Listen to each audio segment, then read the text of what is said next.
Friday night just got legit retro legends at 8 p.m. Central, 9 p.m. Eastern on Papa Brad's Gaming this Friday at the Metronome. There you go.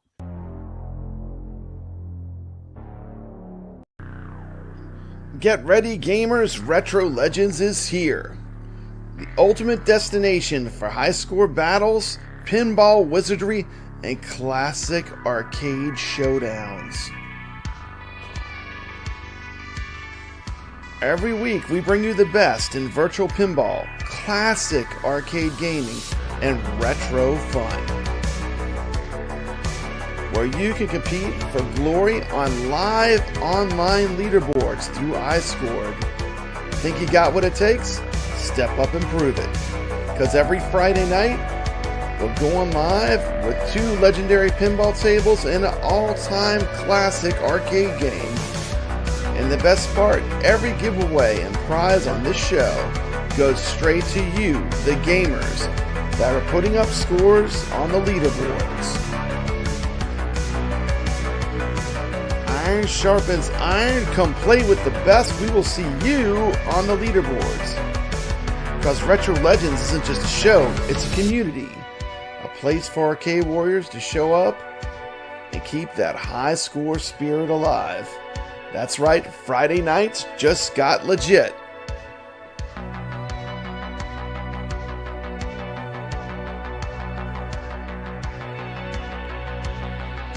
Hit that subscribe button, join the leaderboards, and let's make history, one game at a time. This is Retro Legends.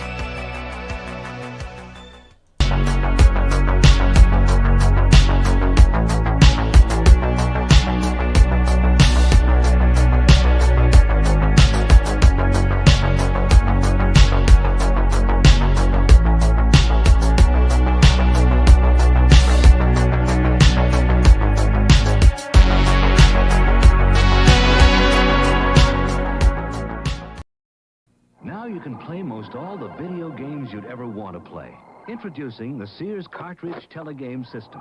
Over 150 video games, all on cartridges. This cartridge of 27 target games is included, but you can get more cartridges that have tank games, space war games, blackjack, speedway, over 150 video games so far. The SEARS cartridge TELEGAMES system, sold only at SEARS. All right. Welcome to Retro Legends. Welcome to the show. What's happening? Hey, kevgret, how you doing? Welcome to the show. What's going on, Brad? Thanks for having me. We had last minute technical emergency. All my microphones stopped working, so I'm in a whole different room. The best plans. we're just gonna have to wing it. Welcome to the show. Let me play this clip too. I forgot to play this clip, kevgret. And if you wanted to watch, I'm so glad Papa Brad is back on Friday because it gives us something to actually watch. Absolutely. Than these guys just going, let me know in the chat what you think. Let me know what you think on Arcade 1-Up. Are they dead? Is it over? Love it. Never gets old. Arcade Brad. 1-Up. Are they dead? Are they still around? Hey, welcome again. I know. Welcome another legend. What's happening? TomatoGrass, welcome to the show. Oh, hello. Good to be here. Glad we can get through the technical difficulties and hopefully have an entertainment. Yeah, we're going to get it started. And of course, we have another friend of the channel, NixReviews. Welcome to the show. Hey, how's it going, everybody? Happy Friday. We made it. Yeah. So, how's everyone doing tonight? Y'all doing good? Yeah. Oh, fantastic. It is. I don't know. Nix, can you click on the chat? Because I'm on a whole different computer right now. I'm going to try to... Let me say hello to everyone real quick. Sorry we're running a little late. We ended up having no microphone for me. Mikey Yoon, good to see you. Skull Joe, good to see you. We got J-Rod, good to see you. Sacro, welcome to the show. Let's see. We got King Ed AV, good to see you. G4 Guy, welcome to the show. Dan Z. We got NixReviews. Mad Ben see, Hand, what's happening? absolutely. Yeah, there you go. Gang's here. Lord Donkey Balls, welcome to the show. We got Valley Dern. We got Valley Dern. So it's been an exciting week. We've all been playing pinball. It's been a lot of fun. So let's start off with House of Hounds. How's it going in the chat? You just joined? Oh no. Absolutely. And we'll just segue as we lost Papa Brad. Poor Brad. naturally, He for a just second. can't catch a break today. Oh my god, the poor guy's got a show. Everything is Oh. falling apart. The chat doesn't see what we see. Poor Brad's scrambling. This is It takes this is one bad. step forward, 10 steps back. Yeah. It looked Oh like my he was goodness. bad. Oh my Welcome back. goodness. He's back. Oh my goodness, man! Absolutely. This is not where I normally stream from, so it's really struggling. So we was got the House of dark realm? Hounds.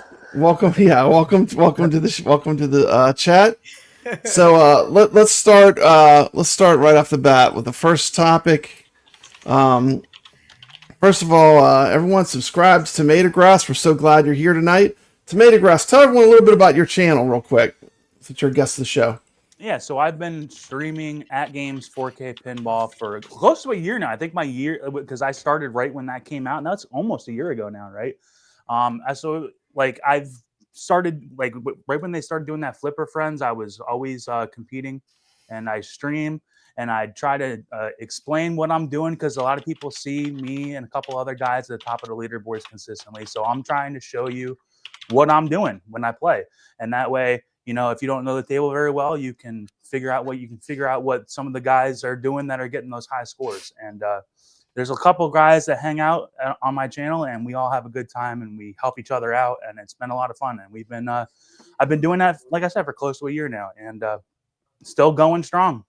Doing it. I usually do it every Tuesday night, and sometimes I even just come on if I just feel like doing it. And usually there's a couple dozen guys that come and hang out. So if you guys are looking to watch some pinball content, learn a few things, and get some tips from guys who know what they're doing, you know, come check me out on TomatoGrass Pinball on YouTube Tuesday nights. Definitely check TomatoGrass out. NixReviews, tell everyone a little bit about your channel.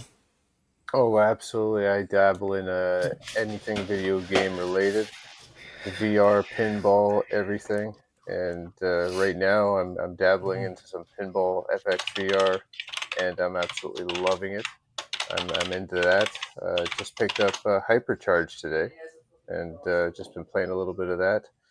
But yeah, I play a lot of games and give tips and reviews on high score chasing as well, and specifically pinball and retro games.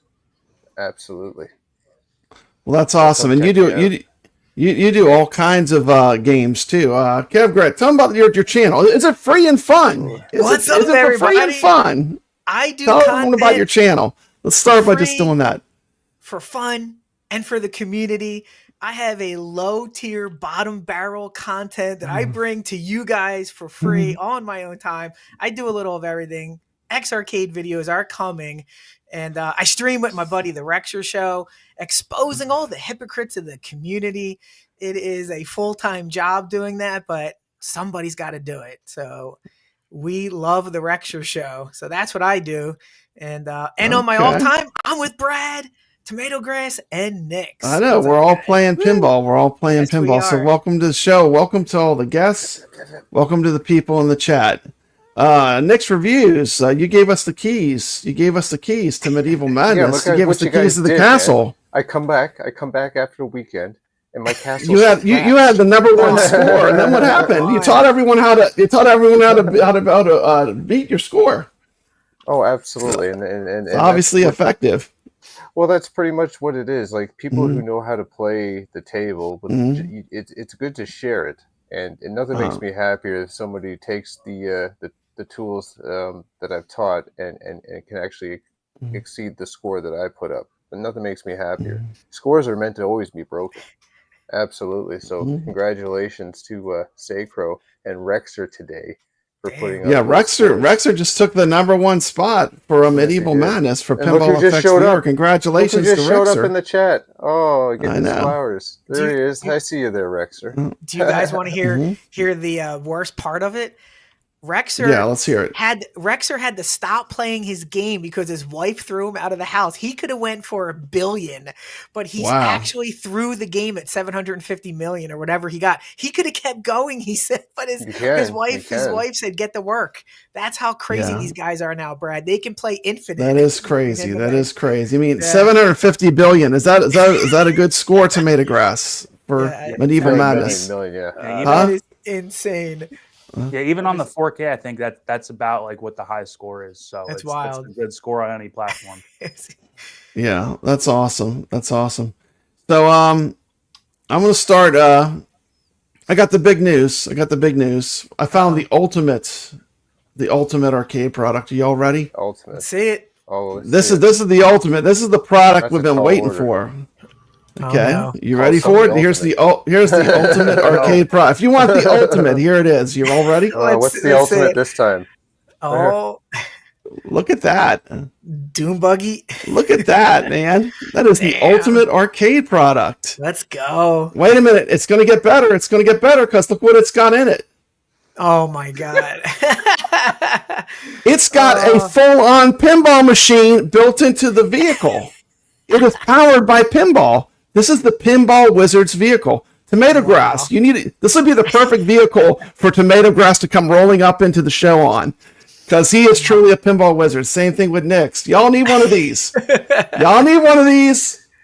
I did find the ultimate arcade product. There it is, the Pinball Wizard vehicle. And look at this. I don't know if she comes with it. Look at that. She's pretty hot too. That's some 70s hotness there.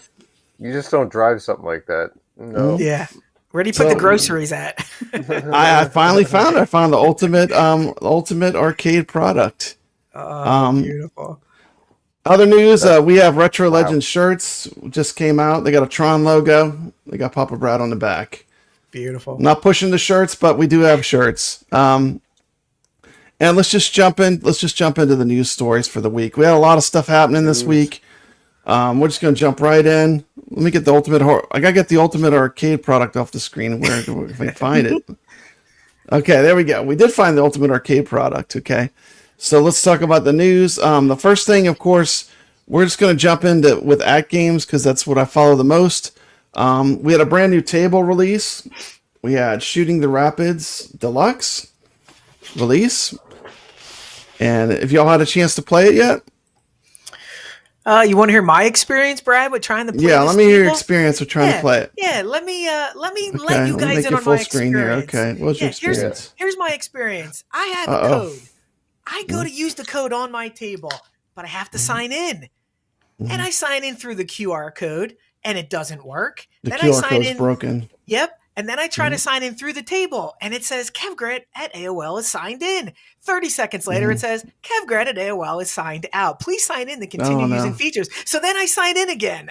And then 30 seconds later, I'm signed out. And I did that for 2 straight days. Why can't AtGames get their together with this, Brad? It's a simple login. So I have a code. Yeah. I can't play the damn table because I can't redeem it, and it won't keep me signed in for more than 30 seconds. Wow. Well, we'll Apparently get you it's signed in. There's some issues going on, with With the the codes. and, yeah. Okay. Sorry, I really wanted to play this, but for 2 days I couldn't get it. Did you get a chance to play it, TomatoGrass, the new table? Yeah, I got to play it. I don't have a score logged in on it yet, but I did get to play it for just a little bit. I was quick before the show. I was like, hey, I got to play that really quick, and it's another deluxe table from Zacharias. So that tells you all you need to know. Okay. Nix, did you get a chance to play it? I mean, we're not doing too hot here. Well, just a little bit, but this table just plays. But you were able to use the code and log in and everything, right? Yeah, I did that the night before, and I played like Okay. 15 minutes of it, so I didn't really get into the table. But it kind of plays like the other tables that we played that they've recently released. It's pretty much got all. Okay, I got a quick video, and then we're going to talk about it real quick. And then the second play field and everything, and lighting up all the targets to get into modes. Oh, it's great. Okay, so let's Let's take a look at Shooting the Rapids Deluxe. Huge thank you to AtGames for sending me this product for review. Shooting the Rapids Deluxe takes the classic Shooting the Rapids table from 1979 to thrilling new heights, combining the nostalgic spirit of the original with modern enhancements and cutting-edge pinball action. Themed around Native American culture and canoeing adventures, paddle through roaring waters guided by the spirits of nature as you explore the sacred rivers and hidden trails. Conquer unique challenges like Rapid Combo, Spirit Rapids, and the mighty Echo of the Totem. All savers activated. Native Legends spring to life with features like Tomahawk Spin, Net Bonus, and Adrenaline-charged Indian Multi-Ball. This table fuses rich cultural motifs with fast-paced gameplay for an unforgettable ride down the rapids. Let's check out Shooting the Rapids.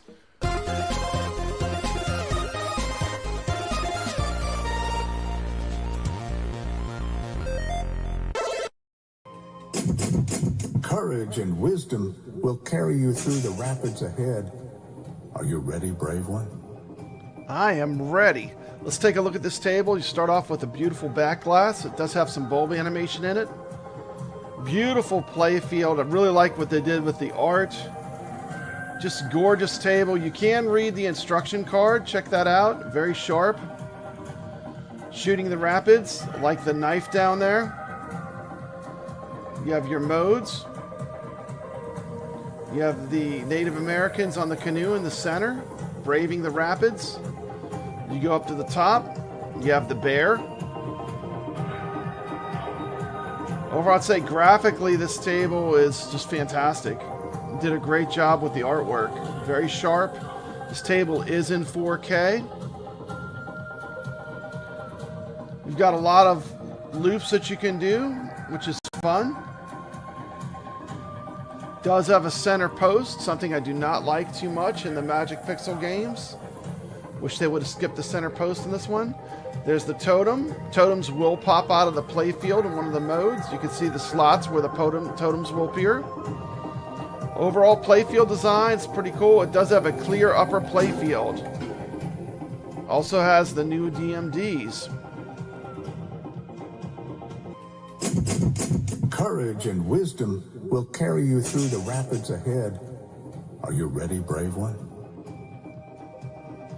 So let's take a look at the release notes from AtGames for Shooting the Rapids Deluxe, the Legend Single Pack. The most important things is your display resolution. This one is 1080 by 1920 for the HD and true 4K, 2160 by 3840, 4K for the Legends 4KP Pinball.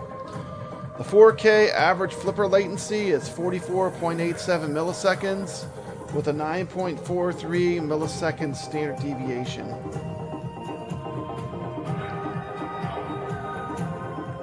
Known issues: Shooting the Rapids Deluxe for Legends 4K is not compatible with the auto offline mode. And on the Legends HD, in-game leaderboard only displays online scores from HD devices. And those are the release notes. Let's take a look at the gameplay in action. The river knows no fear. Only the brave will conquer. The game's $7 for the 4KP version and $6 for the HD pinball version.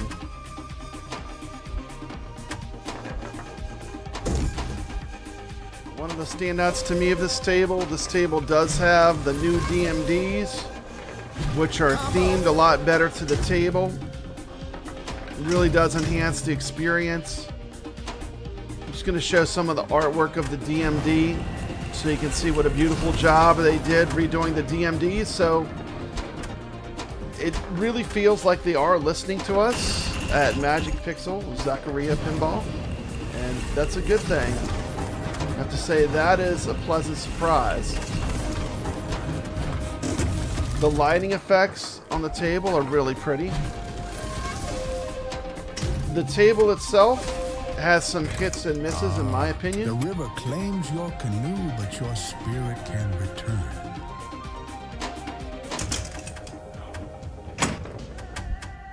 just like Black Belt Deluxe, they did a really great job with the theming. The theming on this table is top notch. They really nailed the theme, in my opinion. Ball saved. Your spirit remains But unbroken. the latency is good with 44.87 milliseconds, and the table is in 4K, which is also a plus of this table. Nice aim, sharpshooter. Good shot, brave one.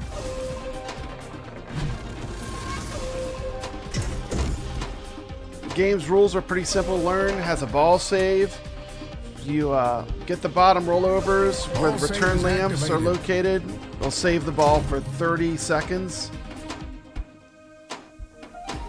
You can get a kickback by hitting the canoe lane 5 times.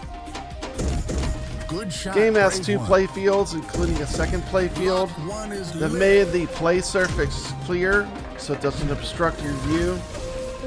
They have a lot going on with this table. Sometimes it's hard to tell what's going on underneath that second play field.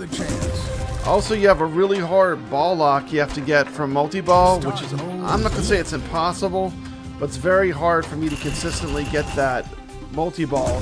Even when I have all the balls locked, to get it in that sinkhole you have to get it in to activate the multi-ball is really tough. So, to me, the multi-ball mode on this table is a fail. The Indian multi-ball, it's very tough to do. It is satisfying getting the balls locked up there with the bear, but not being able to start the multi-ball because of where the lock is very frustrating for me. So I'm going to ding a little bit on that. There's a bunch of game modes you can do, including Arrow, Axe, Bear, Hawk, and Wolf. The most rewarding gameplay element of this table is just going through the loops over and over again. That's pretty fun. And this is going to be a fun table to score chase for a week and really get to know this table. But my initial impression of the gameplay on this table is going to be about an 8.5.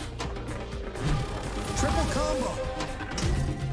Once again, big shout out for the integration of the theme, the great art. Sharpshooter. But to me, the center post pulls it down, and just the overall flow of the game and the broken multi-ball system, they pushed it down. Lock one is Really wanted to love this table, but for me, it's an 8.5. What do you think? Let me know in the comments.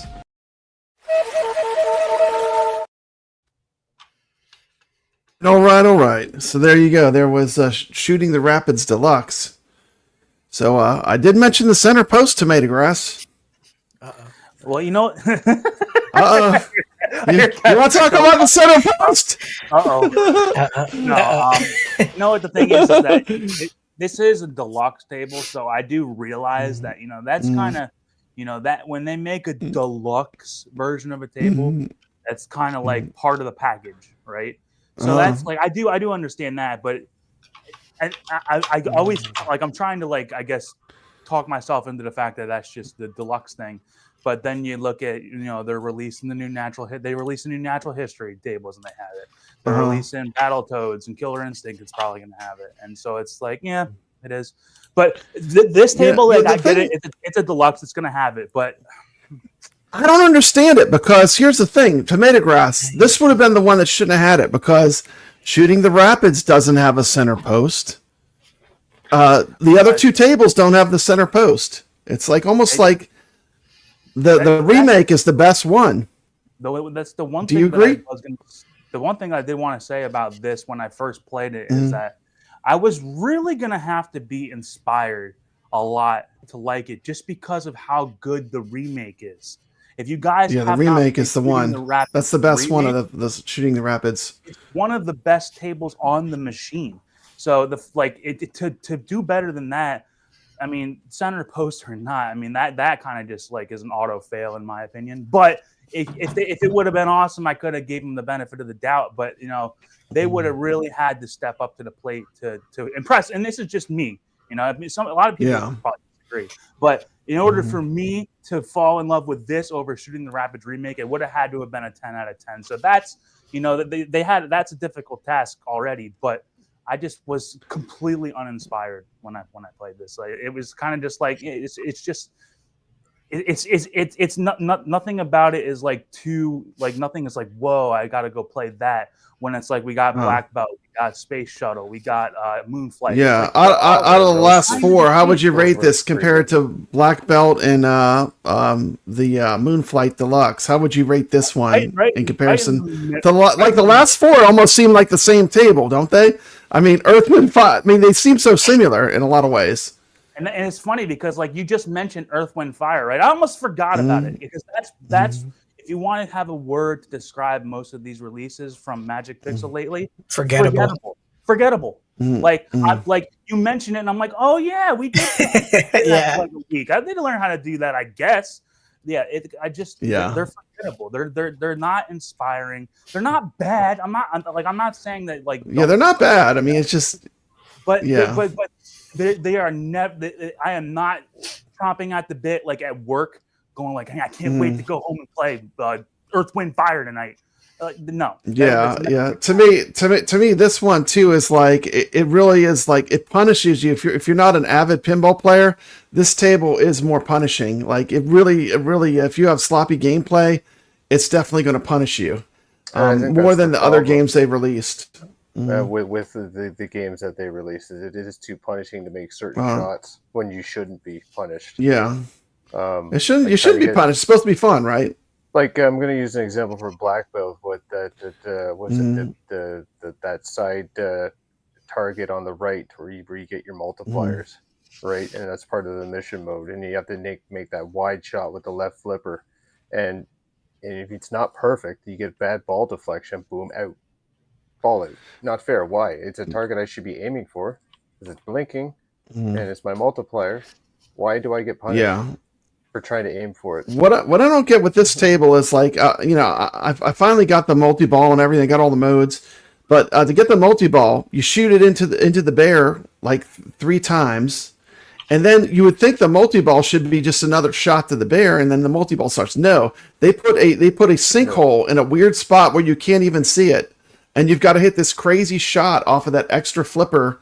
That the only purpose for that flipper is to hit that one shot. And for me, it was like that's going to be incredibly hard. Like I was able to pull it off and get the multi-ball, but I'm saying like a lot of people that are just playing the table, they're never going to get that multi-ball. And it was the same way with Moonflight Deluxe. Same way with that. Yeah, absolutely. I've never gotten the multi-ball. The multi-ball on Moonflight Deluxe was broken. And here's the second table that has a multi-ball that's, I won't say it's next to impossible. I mean, I put up a short where I got it, and it wasn't I did finally get it, but it is very hard to get the multi-ball. And it should be easy because this table is... when you shoot it with that upper left flipper, that narrow ramp to the spaceship, friggin', that's like next to impossible to get. It's got to be a perfect shot. You have no margin for error for that one. Ugh. Luckily, the one thing I did like about that game, and that's I got the impression that this game was not like that, is in Moonflight, to get the high scores, it was about going for the modes, going through all. This game, you don't really need to do that. All you got to do in this game is just do loops. Keep doing loops. Like it's all about the loops. As soon as you stop doing loops, it's game over time. That it's all loops. Automatically disqualify a table for me because, like, even like this last, it's fun. They had to play the Insect World, but they implemented a combo system that was actually pretty clever and pretty cool, and it was unique. Like, I don't play a lot of games that have that, so that in itself, like, that was cool. But like this game just seems like it's the same Magic Pixel combo, double combo, triple combo, super combo. It's like copy and paste game mechanics from one table to the next. It's nothing inspiring like you mentioned, right? Yeah. There's nothing unique. It's a very similar pattern across the tables with the different theme like slapped on it. If that makes any sense. Yep. You know what the problem is at the end of the day? We would like these tables a hell of a lot more if Zen didn't exist. But Zen knows how to make a pinball table. So it just exposes Zen is the premium. They're like way better. Problems. Well, so it's part of the issue. Yes, with their own tables that they make, and even these new tables with the universal packs that were recently they released, even both packs of those, and we're these Laura Croft tables that we got a glimpse of. Yeah, like that I'm sure is going to play amazing. Exactly. Yeah, and that's part of the issue. It kind of makes these Zachariah tables look even more broken. Yeah, yeah. I mean, the biggest issue is you didn't even get to play it. I mean, that's really the biggest issue. Like you didn't even get to play the game, which is really. I mean, I would be super frustrated if you didn't even get to play the game. Yeah, Out of the past 4 releases, what's the best one in your opinion? You've played all 4 now, TomatoGrass. Of the last 4, which one of those would you say is the best? Because we've had a month of Magic Pixel without a single Zen. So I'm just kind of starving for a Zen table, but out of these 4, which one would you say was the best one? It started with Earth, Wind, Fire, Black Belt Deluxe. What's the one? Moonflight Deluxe. Moonflight Deluxe, and then this one, Shooting the Rapids Deluxe.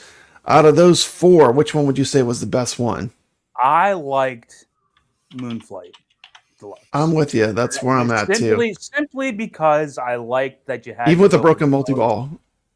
Well, I just in my mind I can just pretend that doesn't even exist. They almost made up for it because the mini game on the bottom playfield was so fun to get all the modes done that they almost made up for it. But yeah, a lot of people complain because that game. If you're anti multiple playfield, you're anti dude. We don't need to have a basement and an upper playfield.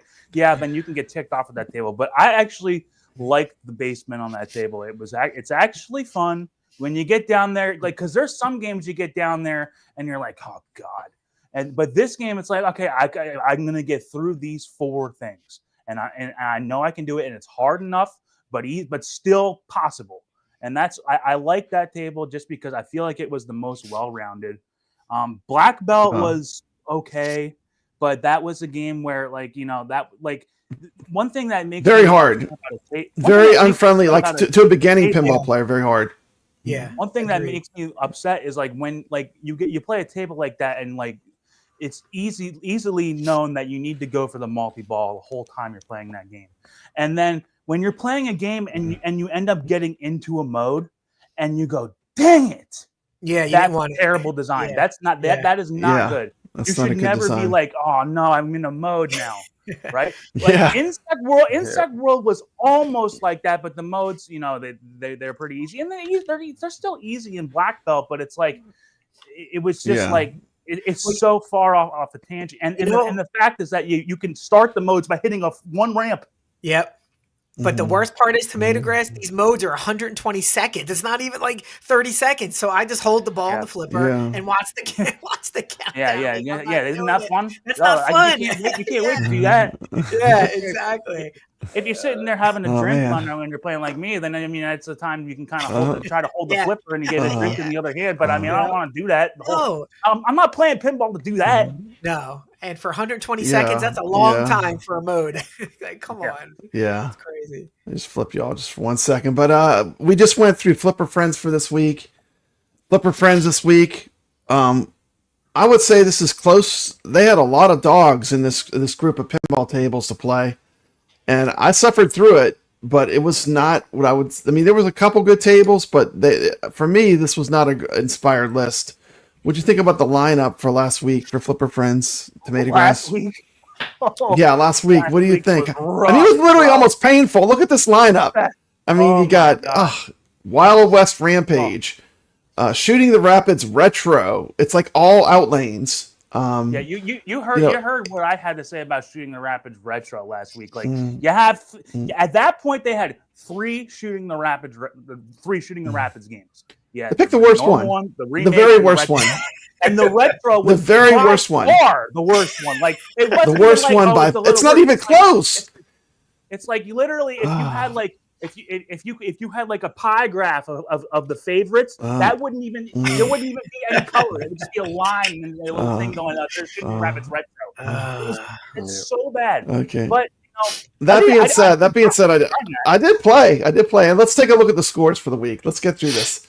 And number 1, TomatoGrass. It's you. You're number 1. You're number 1 player. Let's shout out some friends.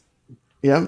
I was gonna say, there were 3 lead changes in that tournament in the last couple hours. Me, Ben, and Soggy Bacon all of a sudden coming up. Hey, I was moving all over the place as the week went on. And I'm just once again, table selection needs to get better, in my opinion. But let's take a look at how it worked out. TomatoGrass number 1, Soggy Bacon number 2. Madman Hands usually number 1 or 2. So Soggy Bacon squeezed in there. You got the Real Creamer, Shalata Love, Skull Joe, Spartacus. Lots of people that were in the Battle of the Streamers. Pinball Wizard 2023. You watched some of my stuff. We got me. I came in 12th. Look at that. I beat RetroTech this week. He beat me last week by 1 point. So I definitely was going to play enough to get it. I was shooting for top 10. I didn't make it. We got YO RetroTech in 14. Got YO in 16. Dave LB 18. Let me turn off this scrolling thing so I could see the whole list. I can't see the list. I do that. Okay. We got Mike DG in 21st. And then let's look at the second half of the list. Congratulations everyone that played. We got T. McCloskey in 23rd. Chaotic BPR in 30th place. 30th place. So that was pretty much the recap of the Flipper Friends standings for the week. If you're not using this tool, this is the tool to use. FlipPal, Mike DG made a tool. It looks like this. This is how we track our playing when we're going throughout the week. And I think that tool is the only way to go. What do you think, TomatoGrass? I mean, like I have that tool up. Whenever I'm playing pinball, that tool is up. And I'm seeing like how I'm doing in the tournament. It's bookmarked on my phone. I don't even go to the AtGames thing anymore. It's like, why would I do that if I have this? So, Mike, very well done on that. And you deserve a lot of credit. You deserve a lot of... yeah, it is great. It's great. If you're going to play, it allows really you to track. And, yep, like that, if I'm in Flipper Friends mode, that's what I'm using. I'm not even looking at the website anymore. And we're just going to look at the next week's tables real quick. Try to rifle through this fast. We got TK Sector. We got Robot, Godzilla Pinball, and we have two tables you can double dip. These are also going to be the Retro Legends arcade tables for the week. So if you're playing Flipper Friends, you can post a score in our I scored, have a chance of winning a prize. That's Xena and Shooting the Rapids Deluxe. So those are the next tables to play. I really haven't put any time in Xena, so that's going to be interesting for me to play a little more. Have you played that one at all? It's a grind.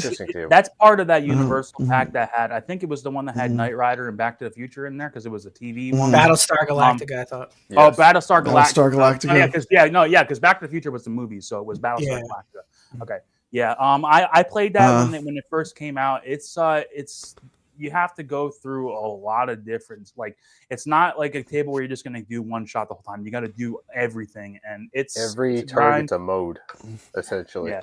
And you really have to be able to. So it's like a lot of story modes. Yeah, and that is the game where you can get your kickbacks. It's not like if I go back and play, maybe it will be. It's not quite like like The Thing or Battlestar Galactica where you can get it all. Like you're constantly having like a ball save. Maybe I have to go back and try it again, but you can get your kickbacks. It's not like that was the one thing about the South Park game this week. I'm like, I hate a game where the outlanes are brutal and then you can't get your kickbacks. It's like now the game is so much more up to chance than I would like it to be. But this game, you can get your kickbacks, and you absolutely need to. So, when you watch a lot of the people that are going to get a high score play, the first thing they're doing is going for their kickbacks. And then getting multi-ball is interesting because there's two targets on the left and right of the center horseshoe target, and if you hit those, you'll light them, and then you'll light the lane beside that. Right, then you have the ramp and then another orbit lane. So it's that lane I just previously mentioned. You hit that and it'll go around and lock the ball. And that's the only way you can do ball lock is you have to hit those two targets and making sure they're lit to be able to lock the ball, which is difficult because you're shooting up at that target anyway, and you accidentally hit that and unlight it, and so it's difficult to lock the ball in this table. So that's pretty much the end of the month. We didn't get any Zen tables. These were the tables that we were given. We were given these 4 Magic Pixels. It sounds like no one really loves any of the 4, which is unfortunate. But I mean, that's just the reality of it, right? Black belt, and that brings us. You liked Black Belt the most? Yeah, I It was your favorite one? Yeah, I mean, I like them. I like them all, but I I'm got just my saying. black belt. I completed all the modes. Yeah, So I know you did. yeah. So, I'm happy with well, that. that's okay. We're gonna help him out. We're gonna give him 7 ways how AtGames can be saved. 7 ways. This is from Evil Genius 7 Entertainment. ways. We're gonna talk about how to save AtGames. It's here. We're gonna tell them how can they. And we got a panel here, so maybe we could come up with some ideas. So we're just gonna we'll do a clip and then we'll talk about it. Does this sound good? We're gonna start. Let's go. Here we go. First clip. Shout out to Evil Genius Entertainment. This was a video he did, and we're just gonna react to it. So let me pull up my first clip. Okay, here's the first clip. And this is all going to be about the ALU. So we're going to talk about the ALU, which I know you don't have an ALU, but kevgret's had an ALU for a very long time, and you owned one as well, Nix. So the first segment will be all about ALU. The second segment will be all about the 4KP and pinball, okay? So we're going to watch the first segment. The first thing I think that AtGames should do is just formally announce the death of the 4K ALU. While it probably did look good on paper a year and a half, 2 years ago, as this niche has evolved and of course the tariffs, the raison d'etre for having a 4K home arcade machine has really gone down. Another thing that AtGames could do was kind of go more all in on the ALU. So I have a couple of suggestions for that. One, give us some variants. Give us a variant that does have a 27-inch screen in it.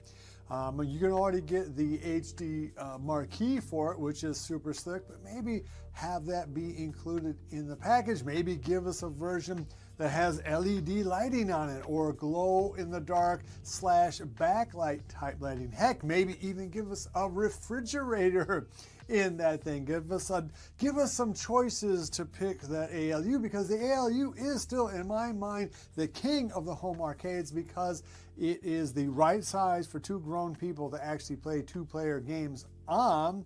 The screen is already bigger than anything in class, so if you could somehow make that just a 27-inch HD, doesn't need to be 4K, maybe jazz it up a little bit, give us different side art, give us different skins that we can put on there. There are a few you can get. I think they have Space Invaders and Operation Wolf, or maybe Bubble Bobble, something like that, but give us more, give us a lot more. Give us a Tempa skin. Give us some of the things that are on this machine. Just give us the option to do that, and I think maybe people will be more interested in it. My second set of suggestions also relates to the HD ALU, and primarily that's 2 things. One, give us better spectate mode. Make things easier to get involved with the spectate mode. Have that spectate mode work better than it does. Just generally speaking, try to help the community that does own these ALUs, and that's thousands of us, right? Let us be able to play a little easier. Let us set up tournaments the way you can do on Steam. There are a lot of things that could be done with relatively minor tweaking that could really up the play value of the ALU. In other words, give us a reason to play these games on here versus playing it on some other thing like Steam or on these RetroPie builds or Pandora boxes, right? The more we have a reason to actually turn this machine on would be more of a reason for us to buy game packs and buy the machine in the first place if you don't already own one. So that's another suggestion, of course, is to give us more game packs on here. What is he Okay, talking so about? What is he talking about? That was I'm about to go on a crazy ass rant. He just gave Arcade 1-Up advice. Nobody wants a cooler in their damn AtGames. We did it 10 years ago with Arcade. You don't want a refrigerator? You don't want an AtGames refrigerator arcade? No. Nobody wants spectate mode because it failed on Arcade 1-Up. There's not a user base for spectate mode. It takes up bandwidth. There's not a user base for online gaming, Evil. You just literally rolled out an Arcade 1-Up upgrade list and applied it to the AtGames. The problem is AtGames is a victim of their own success. That thing is beautiful. Nothing can be done to it. It's as good as it gets. You got the bit LCD. It's like they made Sublime. It's too good. It's too good. Put in a refrigerator. Oh my god! Okay. So here was his. He said 27-inch screen. You don't need it. Would you think that ALU it doesn't need it, right? Because the arcade games, the screens weren't that big anyway on these classic arcade games. Yeah. You know, a spectate mode. I mean, that would be cool, but I mean, I would like to see a spectate mode for the pinball. What do you think, TomatoGrass? Exactly. Not for the ALU. I mean, that would be cool if you could watch other people play pinball. But new game packs. The thing about the game packs is that requires a lot of licensing. Yeah. When we get into the pinball aspect, I'll chime. Okay, we're gonna let you go when we get to pinball. So they canceled the guns, Fred. So he says guns. They canceled the gun years ago. They canceled the gun. They canceled the steering wheel. There's no gun. They're not coming out with that stuff. And there are third-party options for the guns, for the steering wheels. You don't need AtGames to support that. Just go to buy stuff. Go to Retro Shooters and you're done. You know, throw a Pandora's box in there in 5 minutes. You don't need AtGames to support all this. The problem is AtGames doesn't know what to do now. It's so good, Brad. They thought if they slap 4K on the next iteration, it'll sell. We don't need it. This thing. That's been, I mean, pretty much put on hold. I was going to pull that up. That's pretty much been put on hold. That's not coming. It's on hold. kevgret, it's on hold. It's on hold. Indefinitely. You know, which means it's not coming indefinitely. And, you know, the other thing that's scary right now is we better see some Zen tables next month, you know, because the Zen tables, there's been nothing coming from Zen. Well, June is Monday or tomorrow, right? And where's the announcement? I've not been given a calendar, so I have no idea what's happening, but there are going to be a lot of unhappy campers. If there's no Zen tables coming out next month, a lot of AtGames people are going to be very upset.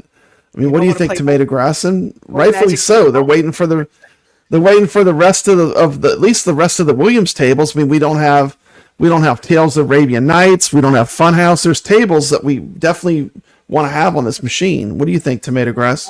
Well, the thing about the Zen releases, as far as like mostly this part of like the last couple months this year, we haven't gotten notice when we're going to get them. We'll find it's just like here they are, boom, on Monday that we're getting it, and then we'll get it. The fact that we haven't heard what's coming in June does not surprise me, does not worry me. I mean, not to say that I'm not worried, but I'm not worried.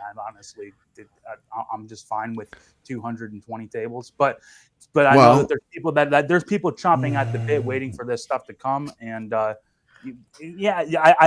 get the frustration that we don't know, but even when we got Theater of Magic, we knew it was coming, but like we didn't know that we were going to get it until like 3 days before we got it. We're going to talk pinball next, but just going back to the ALU, because I feel like I just kind of sailed the ship we just switched lanes a little bit, because we're going to talk about pinball in a minute. But I think the ALU is a really good product. They should definitely dig into that, because that's a product they have that's good. It's easy, like you can easily emulate a lot of classic arcade games on it. It has a ton of games in it from the get-go. I mean, I think that's something they should still probably maybe lean into, because it's a really strong product from AtGames, in my opinion. I mean, it does give you a way to play a lot of classic arcade games with the right controls, and it's very affordable for what you get. It's a lot of bang for the buck. I mean, what do you think, kevgret? You're a fan of the ALU, I think. Yeah, this is one of those products. I'm not going to sell it. I mean, I have everything in this thing. Anything you can think of, you can put it in there for the price. Are you kidding me? For the monitor that this thing comes with, for the controls, you play Robotron on here, turn the lights off, look at the bit LCD, and it's a good experience. You're going to get a better experience anywhere. You're not. I mean, this is the way to play. Yeah, I mean, maybe a bit LCD equipped version, which they could easily do. Yeah. But other than that, just maybe fine tune it. I mean, I think they could add game packs, and some people would buy them. But I mean, come on, what are they going to add? Like ColecoVision and television? Like what kind of stuff are they going to get? Exactly. It's probably not going to move the bar for a lot of people. No, I will say this: the Activision pack they have is awesome. You can get all the classic Atari games, but they do have some good things. But I think they probably just need to lean into like what they have already, in my opinion, with the home arcade, with the arcade machines. Yeah. Nick, you've been awfully quiet. So, do you have anything you want to say? I want to give you a chance to speak. Your mic's not on.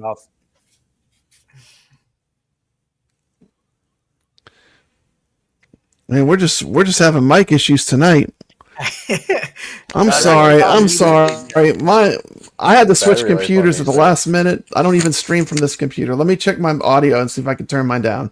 I'm turning my mic down. Yeah. How's this? Can you all still hear me? I Yeah, turned they it don't down. really It's come half with as the loud. 4K. There you go. Is that Perfect. better?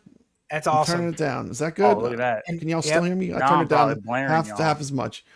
No, I think we're good. I don't stream from this computer very much. I had to, it was the last minute thing. I had to go in this other room, my arcade. Thank you for letting me know, Brady Goat. I really appreciate it. Just trying to roll with it. So we're gonna watch the pinball, then we're gonna talk about it. We're gonna give everyone a chance to talk. Okay. Here we go. But we're gonna watch the once again. Shout out to Evil Genius Entertainment for this video he made. And let's just see what he has to say. This is how you could save AtGames, okay? I want to watch the second part of the video. It's 3 minutes. The thing that is really, I think, holding AtGames kind of in a catch-22 situation right now is the 4KP. Now, I love the 4KP. I think it is an incredible machine. Even at some of these higher prices, you're still not going to find anything else on the market quite like it. And so I really do think that $9.99 is the price point they have to hit. Again, this is going to be after the tariff thing has sorted out, but I think they really need to hit that price point. So how do you get down to the $9.99 price point for that 4KP? Remember that the cheapest it ever was, I think, was $11.99, and that was in that first month it was available, and that was for the Addams family. That thing is now going for, I think, $2,100. Here you can see some of the prices. They've gone up dramatically here in the last few days. Now, they gave us full warning, so I'm not complaining about it per se. However, people were already not buying the machine at the cheaper prices. It seems very unlikely that they're going to buy more of these machines out that the prices has come up. So I think that they really do need to give us a $9.99 version of it. And so one of the things they can do on that is to get the licensed art off the machine. I know that's not what people want. However, if it's between that and charging a couple extra $100, then give us the plain gray black machine or multi-cade if that's cheaper.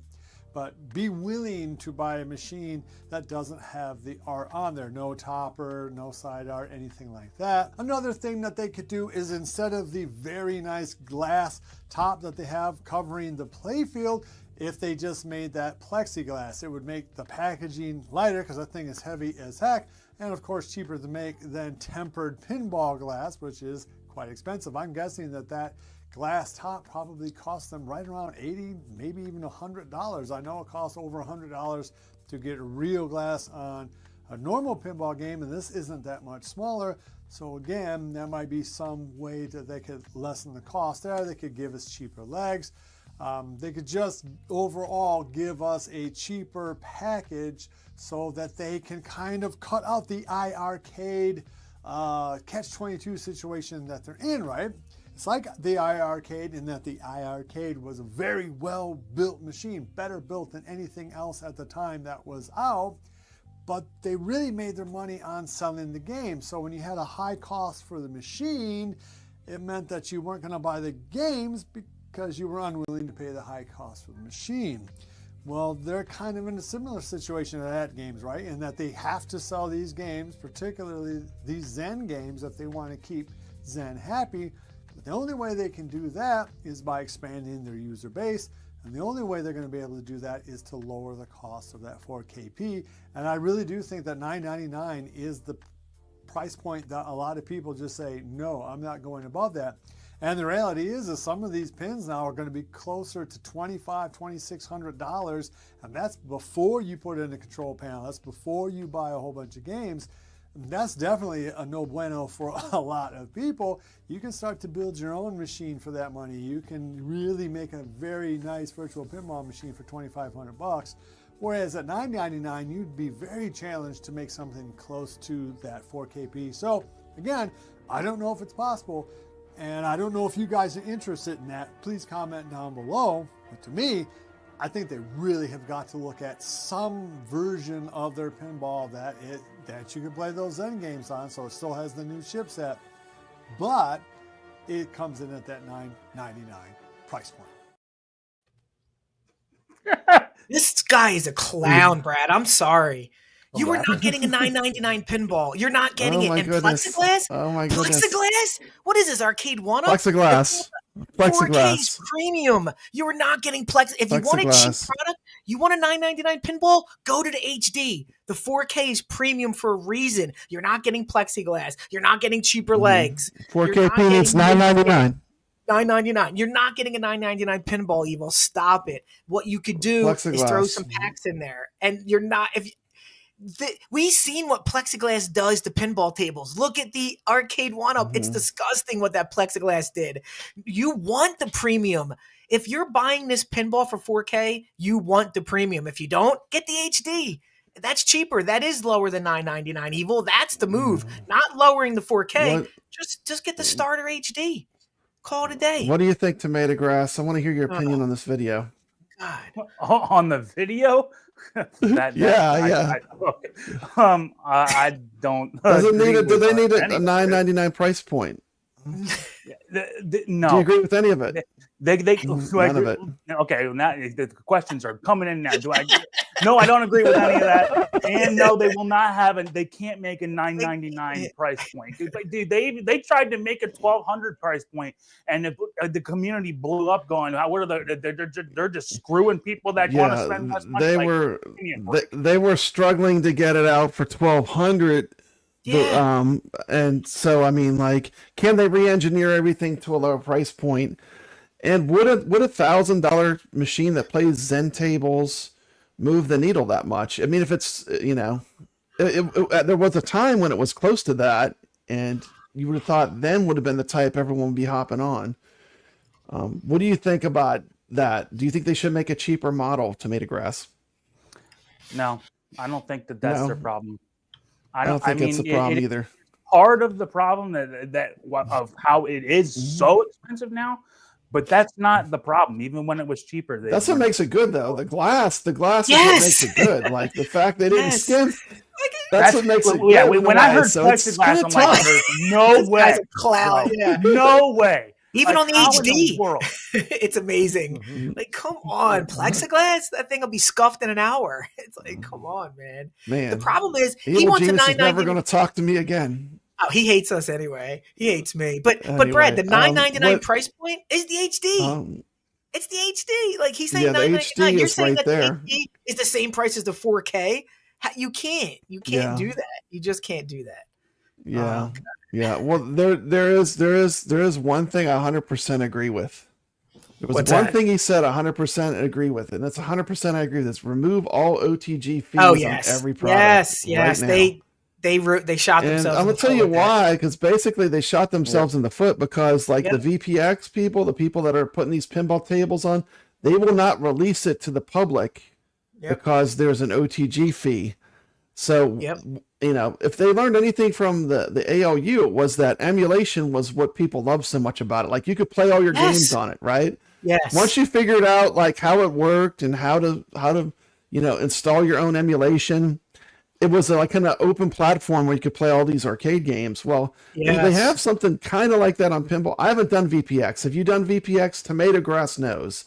Have you done VPX? No, what do you think of it? But one thing I do want to say about this though is that I think that this is kind of like what I was talking about with them lowering the price. Okay, this specifically, I'm in the minority here. But I don't understand the outrage of people that, first of all, didn't buy. I could understand if you bought this machine and you somehow feel like you got ripped off because you thought you were getting one thing and you got something else. But this is an attempt to make it cheaper, and for somebody that has no interest in this at all, right? Because I understand that like to have OTG, it costs AtGames nothing until something goes wrong. And it doesn't work on their system. To fix it, then it does cost you better fix it right now. It's like, you better fix it right now. We got a problem. You have to do a little bit of support, okay? And if you're the kind of person that says, I don't give a crap about any of this OTGs, I know a lot of people like that. Guy like my dad, he's not hooking up his computer. He doesn't even have a computer, okay? He's not hooking it up. Yeah. Okay? If it saves him a couple $100, he didn't go down this route anyways. But if he did, I wouldn't have been like, what are you doing? There's some people that appeal to, right? And the people that it didn't appeal to, you weren't forced into this. That's why, like, there was rant after rant after rant and discussion about how this was ripping off, and I just don't like. I don't agree. You're missing a point here. People had it ripped from them with the firmware upgrade. They took it away on upgrades with this, that we had it. And see this HD? I haven't upgraded it in 2 years because I would lose coin ops on that. That's the problem. Yeah. They weren't up front. TomatoGrass were telling us that they're backdooring firmware upgrades that's going to ruin your experience, the experience you bought this thing for. Now, yeah, if you're a new customer, who bought the 4K that's going to lose OTG? I bought this and they took it out. That ALU has had the OTG ripped out with a firmware upgrade. That's why we're mid. I bought this. Well, they had coin ops disabled. It's still at OTG, I think, but the coin ops, the coin ops program, not the OTG. Same OTG thing, still works. Yeah, the OTG. But the thing is, they need to get back to like getting the hackers and the people that love to emulate. They need to get them back on the side of working with them. Exactly. I mean, I think they've kind of like fallen off of that. You know, I mean, that was always a strength that they had. That the people that like to tinker would get all kinds of cool things working. Yes. So no one wants the plexiglass or the cheaper. That's crazy. The cheaper pinball. Okay. Oh my god. And so I mean, do we have any suggestions for AtGames? TomatoGrass, what would, if you were AtGames, what would you say they could do to make their company, to make AtGames better? Let's see here. I'm trying to make a positive spin on this. This has been a real bummer fest. I did not know what I was getting into. I thought, oh snap! Oh boy, okay, here we go. I'm gonna make a full screen TomatoGrass. Here we go. What could AtGames do to be better? I mean, to improve. I'm just you're an avid player. There's a lot of things that they could do, but they're in a really difficult spot, and I'll tell you why. It's the things that they could do to make let's just completely ditch the idea that they need to make this cheaper. Okay, they're not. Yeah, let's just get real. They're not. It's not going to get cheaper. If anything, it gets more expensive. Okay, things don't get cheaper. More expensive. So what do you need to do is you need to figure out a way to make this worth more. Give us more tables. More tables is the easiest solution. Here's the thing about that, kevgret. That's what they've been doing for a while.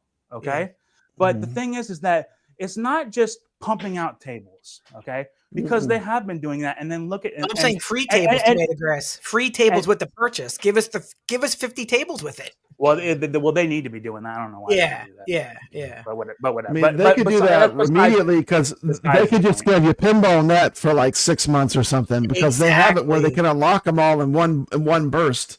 Exactly. And I realize they make money on selling the packs, but I mean, but one of the big problems is that people they really do want to get this Zen stuff, and they've been releasing these Magic Pixel releases, which, like I said, they're just uninspiring, and they're just bloating the library of stuff that we've already played these games. Okay, not specifically Shooting the Rapids Deluxe, but I mean, it's how much that's not a game that I'm totally I'm going to play that over Moonflight Deluxe. It's just that's not the thing. But the problem that they're running into is that now, even the titles that are coming up, how much are you really going to be inspired by that? And I know, and I'm gonna, and I'll say this, and people are going to totally disagree with me, but the next big thing that they're going to release is Tomb Raider. Okay, how many people and here's the thing about AtGames: is it more about inspiring people to buy their machine, or are you trying to keep the people that have the machine still interested? I mean, which could I mean, I'm not saying you got to pick one, but I don't know how many people are going to be inspired to buy a 4K because they're releasing Tomb Raider. Not for Tomb Raider, because that's a video game property. Yeah, more people be inspired by something like Funhouse or one thing. And Tales of Arabian Nights, and even an IP like Star Wars.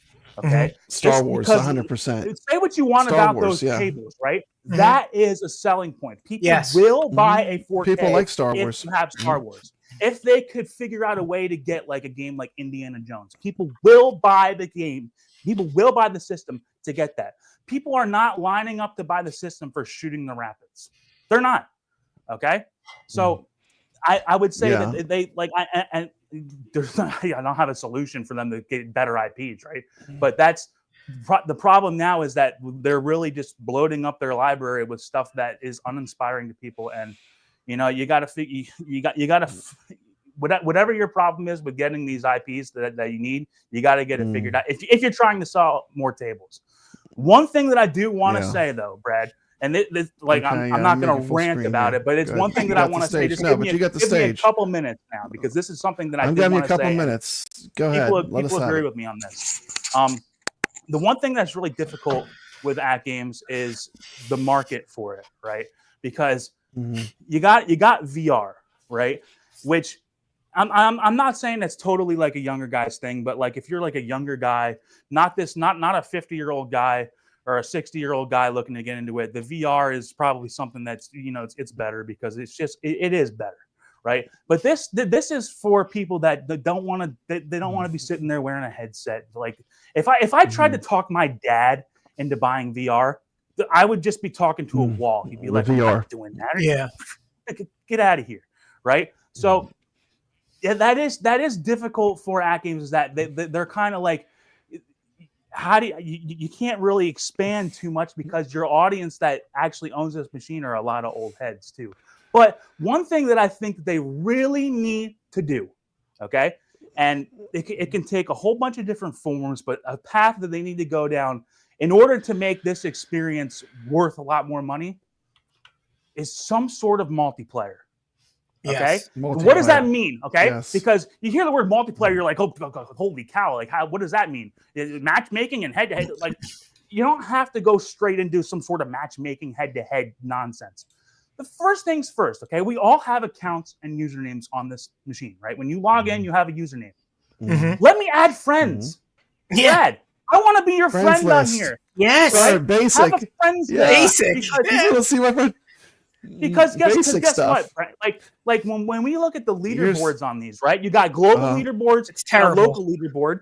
Let me have a friends leaderboard. But I don't care. When you look at, I'm just gonna 1 second. I'm just gonna say straight out of the gate. If you look at Zen Pinball FX VR, the one thing they nailed straight out of the park almost immediately was the leaderboard system. Tell them about the leaderboard system in VR, kevgret. What does it show?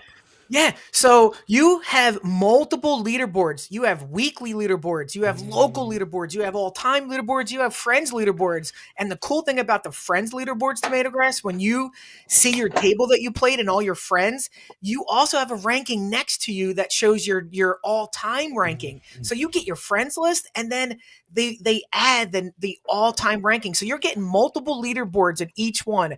They upgraded it so that it loads seamlessly. You are not waiting for these scores anymore, and it loads, I think, 100 or 200 at a time.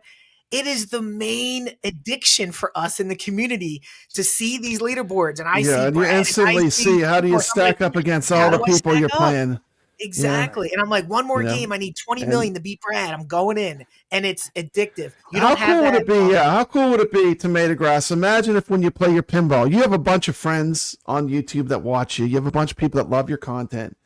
How cool would it be if when you finish playing, all those people's names popped up? You say, oh, look, all these people I know, here's how they're doing on this game. And you would just see that list. Right. I mean, that would be great, wouldn't it? And Brad, and here's the thing about all that. And kevgret, I hear what I actually did. I looked into it because I was like, I'm pretty sure that exists on VR, like in Pinball FX. I'm pretty sure that's already a thing. So that's why I'm like, I don't want to go totally in the left field here. But I think that a friends list and like friends leaderboards is not even so much applicable to a guy like me. Okay, and I know this is going to sound like totally non-humble. Right, but a lot of the guys that I'm competing with, I can look at the top 20 on the back class and find it. Okay, this is more applicable to a guy like, let's say you play Flipper Friends, right? And maybe you're not ultra competitive, but you want to play, and then you look at the leaderboards and you're like 50th, and you're like, well, then forget it, right? Well, if you found people that are around your skill level and you're like, hey, I'm always around this guy. I'm always around John every week. I wonder how he's doing. You don't want to have to kind of scroll hopefully he made top 50. Otherwise, I'm not gonna find him. Yeah. If you want to have a list of people, He's on page. TomatoGrass. He's on page 11. You got to scroll to page 11. page 11, right? Page 11. Yeah. Just So page bad. 11. Just keep scrolling.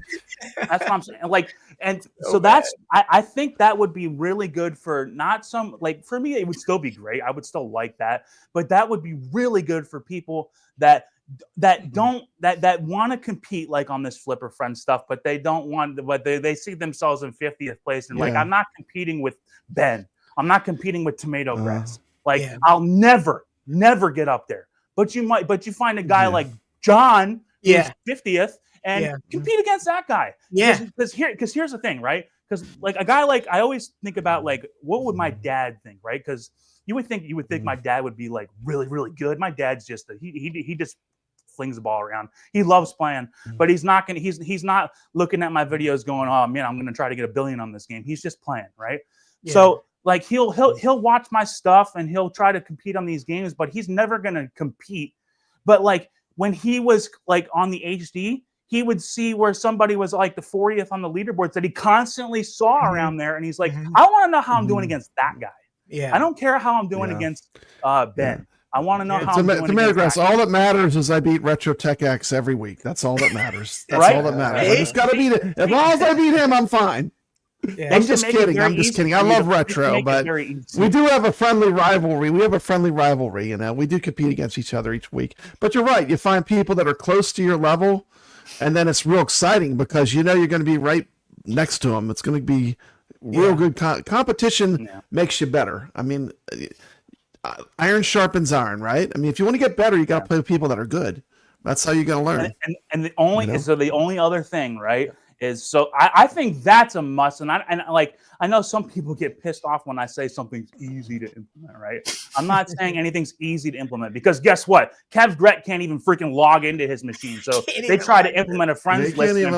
God damn it! Everybody get the log in would be a good start. Your torches, right? Okay, so I understand that logging in is a good start. It's not going to be easy. But one other thing that if they could implement that, right? Implement a friends list. Try to make it so that you can like make your own match, make your own tournament, or at least AtGames just expand the way that they run a tournament, right? Flipper Friends is. I always compare it to like, when you watch the PGA Tour and they go play a tournament, it's not, we're going to play this course this week and go out and play as many 18-hole rounds as you want, and whoever's got the best score at the end of the week wins. They should have different kinds of tournaments at the minimum. But then let you make one. Like if I was your friend, Brad, let me send you a request that says, "Hey, well, I want to play against you on Shooting the Rapids." And we got one day. I mean, how hard could that be really to implement?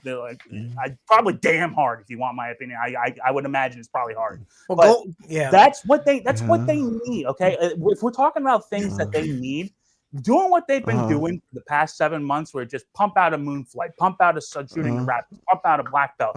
That's not gonna save them. People are getting tired. People are getting tired of TomatoGrass. There's reasons why they're pumping those tables out. There's reasons you're not getting Zen, and we're not privy to it just yet, but it's financial probably. So I think that's why we're not getting Zen Pinball. That calendar doesn't have any Zens on it. People are going to be upset next month. I don't want to tell you how mad people are going to be. I don't know. If they don't have the money, there is no saving. Exactly. Yeah, that is true. Yeah. At the end of the day, it does cost money to do anything. Yeah. But they need. It does cost money. If I was telling them where to spend their money, they don't need to be doing these. So you don't think plexiglass? I'm not going to say anything. 4KP is going to make it. I'm just looking at this Shooting the Rapids, which I'm glad that I get to play it, but but you wouldn't miss it if it wasn't there. Missing that's an overstatement.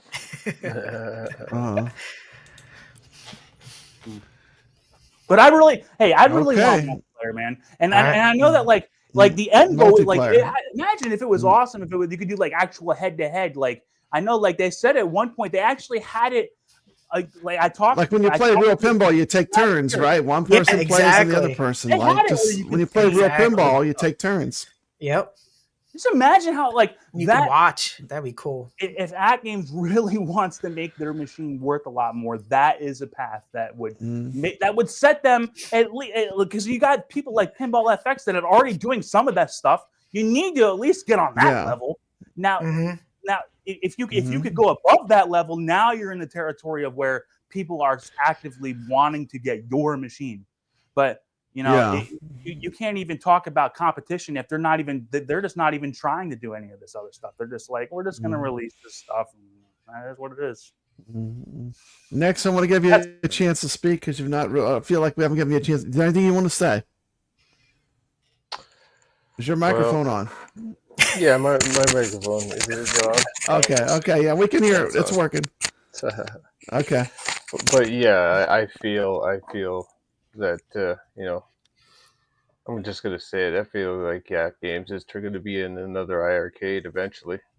Because like, what's going to pay the bills? You're not going to put stuff that's going to sell. Like iArcade had that same problem. Like they didn't have really a lot of. They were trying to. iArcade was trying to make it on the games, but the problem is they were losing money on the hardware. And then they couldn't even make hardware, and then it became a problem, right? Because there's no new people getting into the system. You can only sell so much hardware, especially at the price point now. So to expand the user base is going to be a tall order, right? And it's all about marketing at that point. To get people in, you got to be really good at the marketing to get people to part with that kind of money. So like you guys mentioned, that has to set itself apart, right? Make you really want to have this machine in your house, or use that money and build your own type thing. So these are all great talking points everybody brought to the table here. So yeah. Well, I mean, I do wish AtGames success. I mean, I love AtGames. I'm just saying, like, it seems like right now there's been nothing but bad news with them. I mean, it's been bad news after bad news. And, I mean, can I add some things, Brad? I don't think I got to talk. Yeah, add some things. Yeah. So let's talk about some other sides of AtGames. They need to stop the censorship immediately. Let people have their negative say. You can't go around and stop people from complaining about legitimate stuff. The second thing is, and this is important, they overpromise and underdeliver all the time. 4K HDP canceled. The gun was canceled. Where's the steering wheels? Where's the sit-down racer? Where's the 52 skins that they promised us? Where's the Zen release once a week for the next 52 weeks? Where's that? They need to dial it back and be more honest with the community and deliver what they think they can deliver, because it gets people mad when you promise them all these tables and you can't get it. Get people mad. Yeah. And if you're looking to save this thing, how about, you got Zen. How about you get some type of VR partnership where you plug that in and it almost replicates the XArcade where the table comes over. There's an idea. Pinball. I mean, come on, let's think outside the box. I don't know if it's possible. Like TomatoGrass says, it costs money, but I think, and I also think they need to communicate more honestly. The company is like a law firm.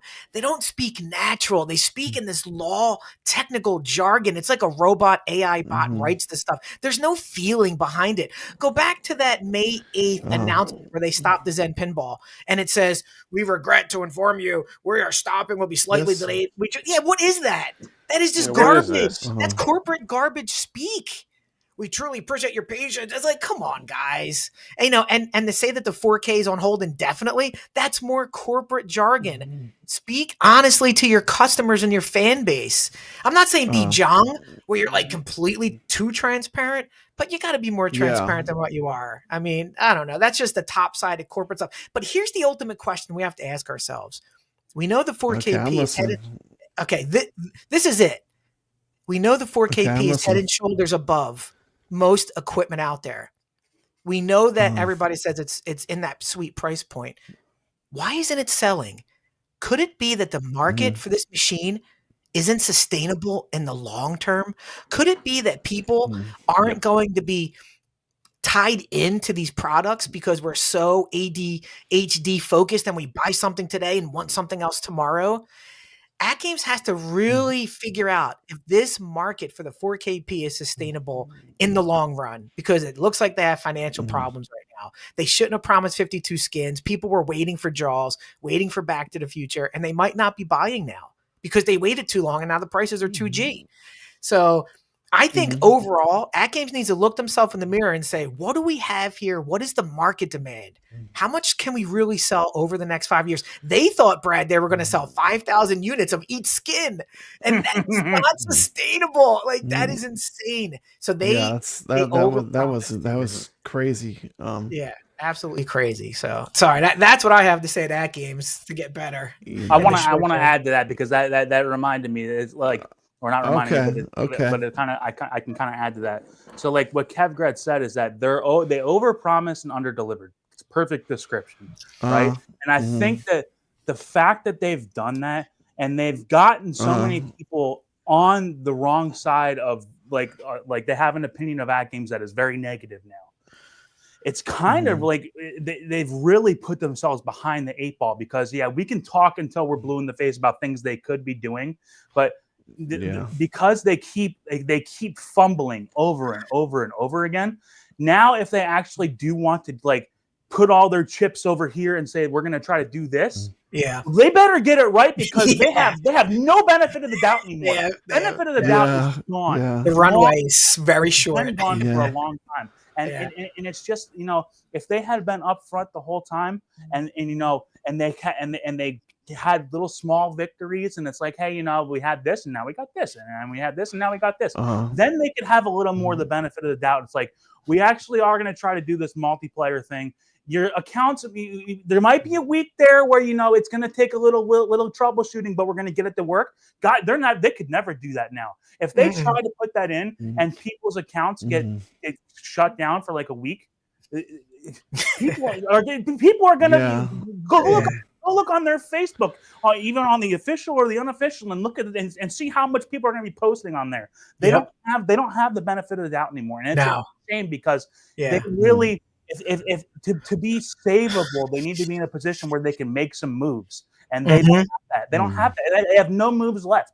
So it's very difficult, and that's why, like, when kevgret said they're overpromise, underdeliver, it's unfortunately true, and it's put them in a really tough spot. I don't have the answer.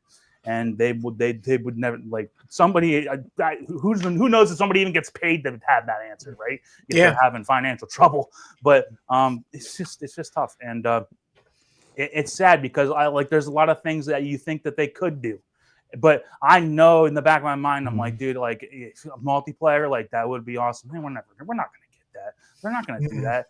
Like, that's it's like that's never going to happen. So you got to manage your expectations, and that's like what a lot of people, like, they had a lot of lofty expectations, especially when they're saying, "Oh, we're going to get 52 tables in 2 weeks," and when you constantly get people, when you bring them up, and then every week you're tearing them down. How long has it been since we bought freaking Sea of Thieves?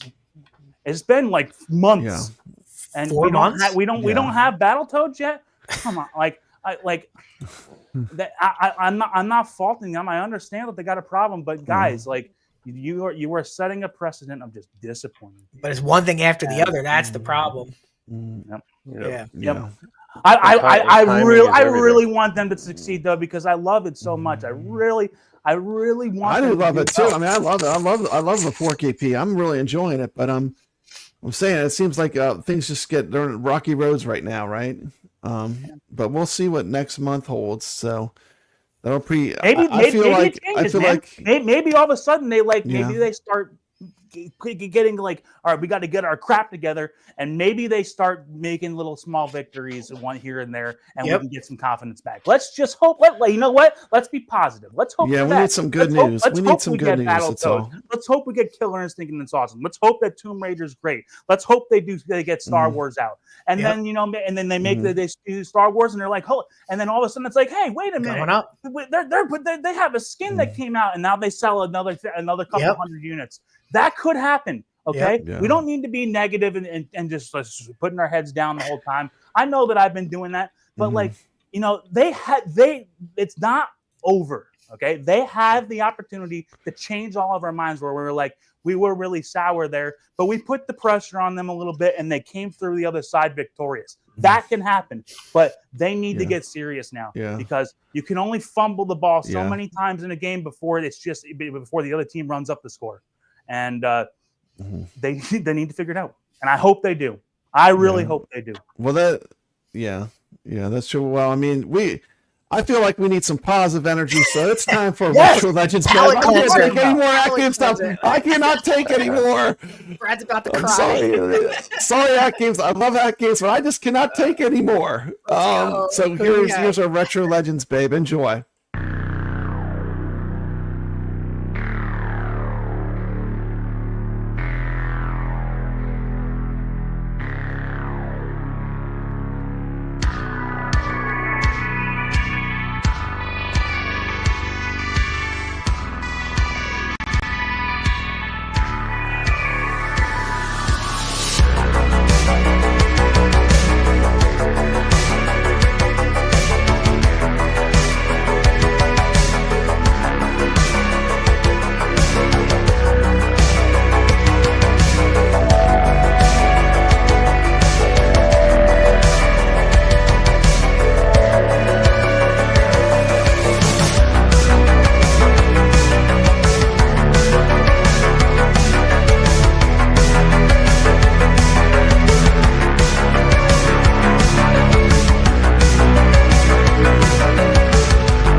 All right, there we go. That's a little bit better. Brad had to go off the screen for a second. It's okay, guys. Where did he go? Yeah, that's okay.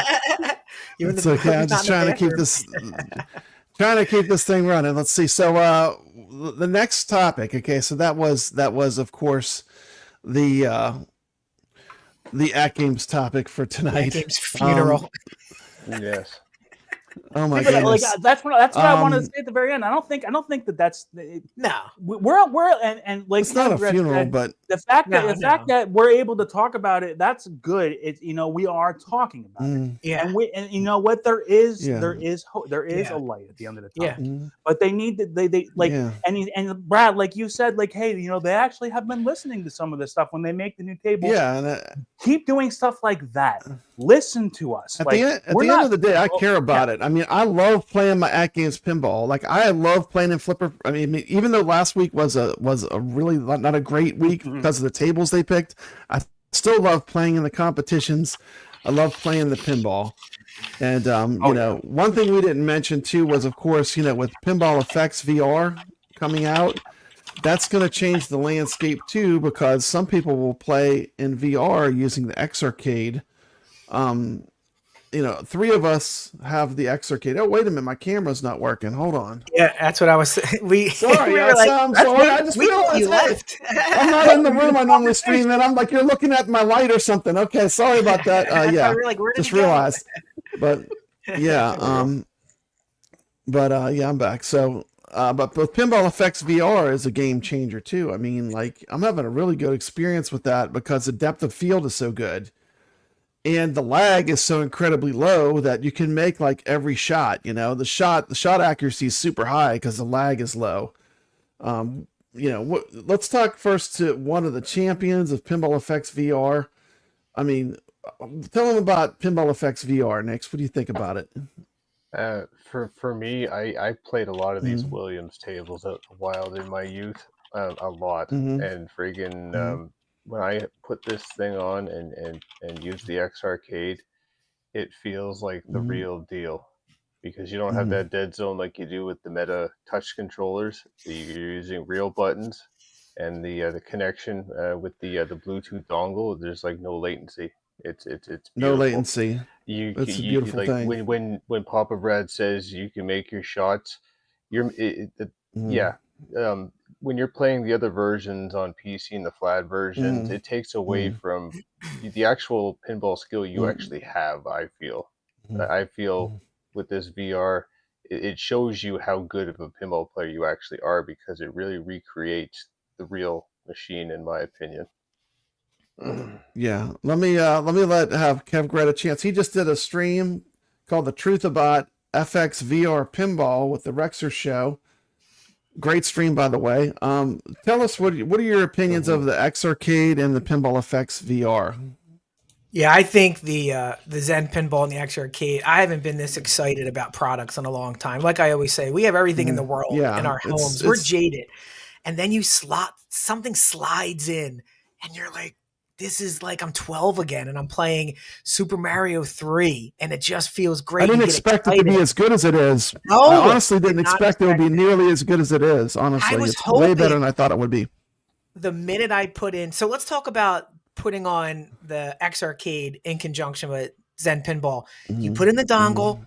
There's no login, log out problems. It literally no login says, comes. You're in Xarcade mode. Do you want to play an Xarcade? Yes. And then you hit the flippers.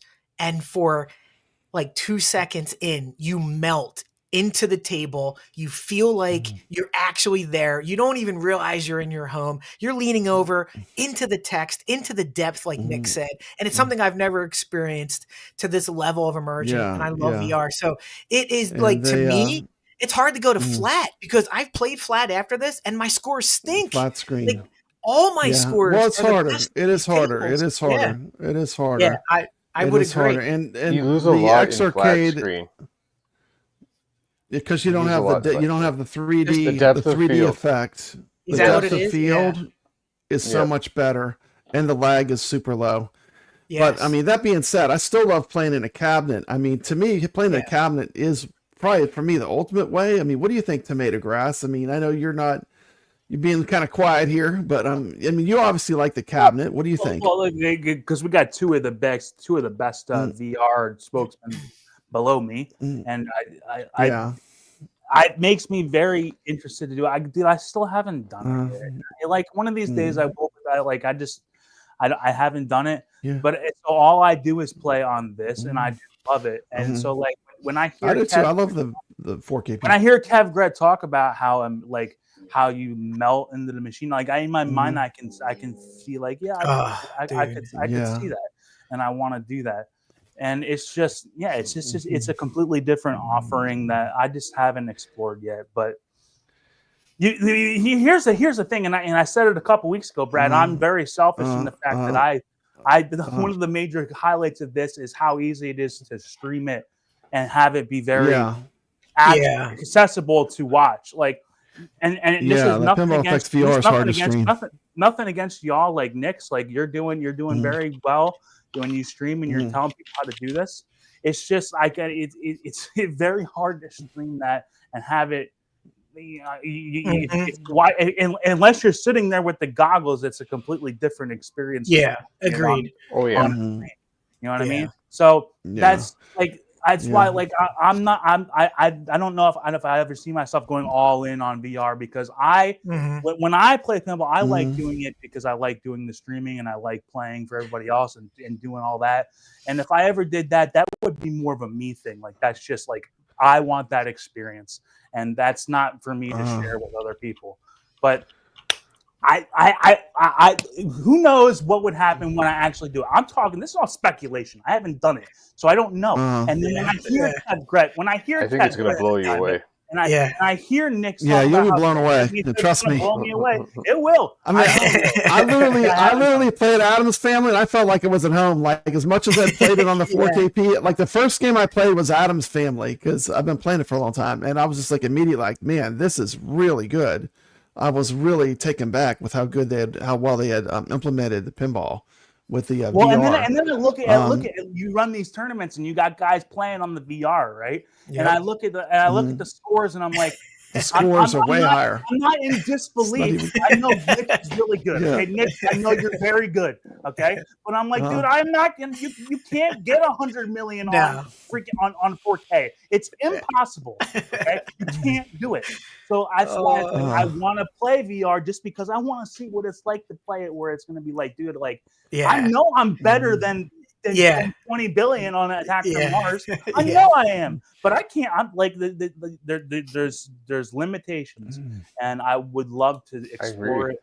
And I'm sure that I'm a diehard AtGames fan. Like I never want this to go away, right? But I'm sure that if I played that, I'm an AtGames I would fan like too. to expand my mind a little bit about it, because it'll win you over. It'll win you over. I love playing pinball, and if it's awesome, why wouldn't I like that? So that's what I have to say. Yeah, I mean, it is a really good experience. I do see Nick's on the leaderboards, and he puts up the 100 billion on Attack from Mars. I'm like, what the hell, bro? I can't do that. Can't believe that. No way I can do that. Well, the Rexer show actually took the #1 now, but I mean, he showed us he gave us the keys for Medieval Madness, but for Medieval. But for Attack from Mars, you were #1. Are you still #1 in Attack from Mars? I still am. I checked tonight. I'm still #1 in Attack from Mars on Pinball FX VR. No one's even close. I think they could work well together. I mean, like I have the 4KP and I have the Pinball FX VR with the Xarcade, and I really like both of them. But if you love pinball, it's a low bar, a low price point to get a high end experience. The Pinball FX VR with the Xarcade, is very, for what you get, is very affordable. I think. I mean, what do you two think? Because I know you have one Nix and you have one kevgret. You have both the VR headset and the Xarcade. I literally bought it just for pinball, hoping it was going to be as good as it was, but it does so many more things. It plays every console. Yeah, you can play arcade games with it. You can hook up the consoles. I play FX in vertical mode on my TV. So if you're buying it just for VR, I still say go for it. And then if you're going to branch out and play FX3 on it, which plays perfect, it's a bonus. Yeah, so I like that. I've actually paired that with my PlayStation. I can use it as a controller using the Wingman dongle. The Radio Toy says they need haptics for the VR. Haptics. They need haptics for the VR. Could there be a haptics video haptics. You know anything about the haptics for the VR video? Might be coming. Hey Ray, just a heads up. I might have gotten some equipment today to cobble together a haptics kit for the Xarcade. Stay tuned. I got to put it together after the video. Might be working on that. You might be working on that. You might be working on that. Yep. I'll tell you, that's one of the greatest things about the 4K, though, man. Yes. When you got the surround, when you got the SSF, you can't and you dial that up to, not 100. I mean, my dad called me the other day. My dad got one recently, right? A 4K. Yeah. I don't know. He might have been the only person to buy it in the past month. Who knows? But he bought one, right? And like he set it up, and he's like, "Yeah, I set my volume at like 90 and my haptics at like 9." I'm like, "Dad, I have never turned my volume up past 50. Like, what are you doing? They must be hearing you in the next zip code over." He's like, "Oh, it's awesome." Well, I turned mine up loud too. It is awesome. Hey, if it's too loud, you're too old. And that's like I turned mine way louder than it should. Cool. But this does have a place, okay? The flatness aside, it does. You can't really play, dude. When you have somebody over and you crank it up, man, and you got the table shaking and you turn the solenoids on that is. I'm not saying it's irreplaceable, but it is amazing. So no, it's a more social. You're right. It's a social experience. You can't do that in VR. You can't. No, you can't do that in VR. But there's one serious critique I have to give this Pinball FX VR, and no one's talking about it, kevgret. What do we got? No one's talking about the serious critique I have of it. Okay, let's go. Here's the Black Rose pinball machine right here. I know what you're going to Look how good Black Rose looks in that back glass. Yeah. But anyway, you get to unlock a photograph, and look what they did to her. Pants. They liquefied her. They put pants on her.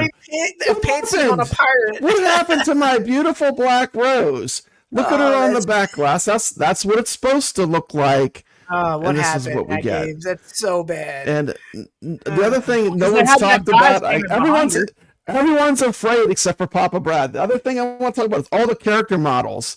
like they're overly dressed. Like they don't look like they look on the back glass. Like Black Rose doesn't look like she looks on the back glass. The girl in Theater of Magic doesn't look like she looks like on the back glass, you know? Yeah. That's the one thing that Zen does right is they're making, I mean, one thing that Zaccaria is doing right is they're starting to make their pinball machines more sexy. They're putting some hot women in it. They're adding some sex appeal. If you look at the history of pinball, that's what pulled a lot of people in for a long time. All those machines have that as a calling card. And taking that away from pinball and sterilizing it, for me, I don't like it. Like this when I saw it was like, you've got to be kidding me. It's like they were just so lazy with it too. They just put pants on her. They took the cleavage away too. They took the cleavage and the pants. Yeah, anyway. Go back and forth. They choose. Yeah, look. They took the look cleavage. at that. Yeah, look at that. And now go to the other image. What? God. What happened? God. What happened? Anyway, that's my one critique. I got to give a critique. If you are interested in the Xarcade, I do have a code in the in the description of the video. You can get a little discount. But anyway, so that's it. I'm trying to read the chat here. So let's see. Yeah. Well, you can't mod it with that. It's all locked in. I don't think you can mod anything on the Quest. It's a closed system. It's not that kind of So let's move on. Let's move on to our events that we have going on. We'll start with pinball. We're gonna be playing Xena this week. We did talk a little bit about Xena. Beautiful back glass. Look at that. There's the table. Absolutely. I got a quick little video to show for Xena real quick. And I'm actually looking forward to playing this because I have not put much time into it. So I think I'll get to learn the table more, and I might end up liking it more.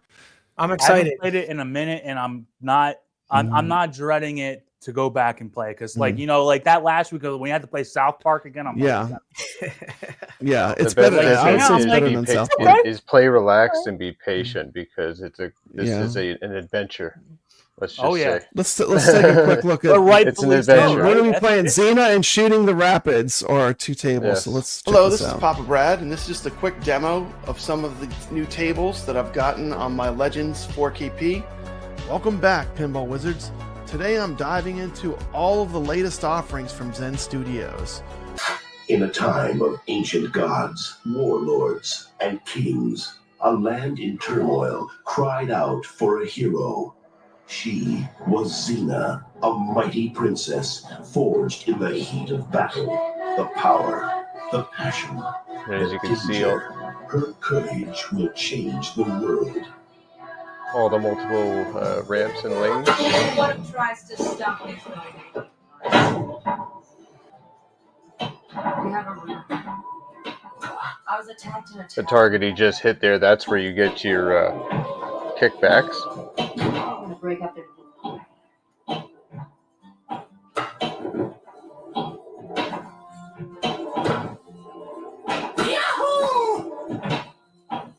And both the ramps are connected to a mode, and you have to hit each of the ramps 3 times each.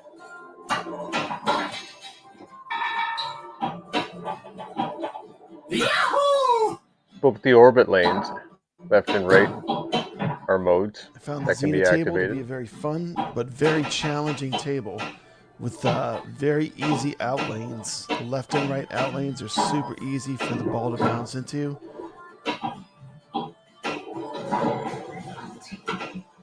I'm going to tap into that heart of darkness. Sheer naked will behind all craving. As you can see, he's activated a mode right there. I'll become the face of death itself. That was the left orbit mode that he activated. Destroying not only a person's body, but their soul. Lord Donkey Balls! Just past you, buddy.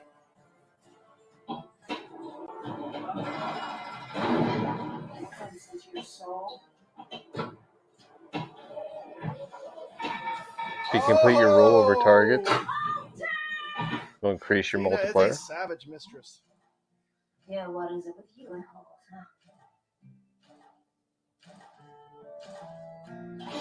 Wake up.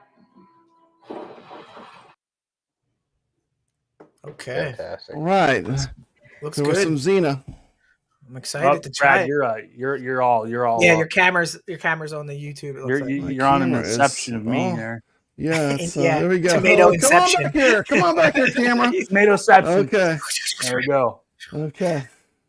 One great thing about So that that was- table, that like what Nix was talking about there, when he was talking about the activated mode here, I like the the different things that the modes have to offer. The modes are, it's not like the Magic Pixels thing where it's like, hit this ramp, hit this orbit. It's like the one mode, like 1,000 drop 1,000 targets pop up, and you got to knock them out. I love that one. In one mode, you got to balance her on the thing, and you got to make sure that like they all offer a little bit different, right? Nice. A little bit different of a mechanic, and that's why the modes are very well done in that game. So if you've never played that game, be prepared to have an experience, and it's like it's a quest. Cool. And appropriately so with that theme, right? Like you should be going on a quest. I shouldn't just be trying to hit an orbit.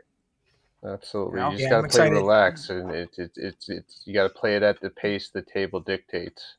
Don't rush it, because it takes time to line everything up and get everything activated on the table. But it's well worth it. I played the other day, and I got 7th on the leaderboard on the VR version. So I was able to do a couple modes. I'm still learning the table, but yeah, it's pretty fun. From what I gather, definitely kickbacks. You want to get them activated as much as possible. That's the first thing. The first thing you got to do on that game. Yeah, and so get you used to protect that. yourself. Get used to that little left shot there, because you're going to need that a lot. Awesome. Absolutely.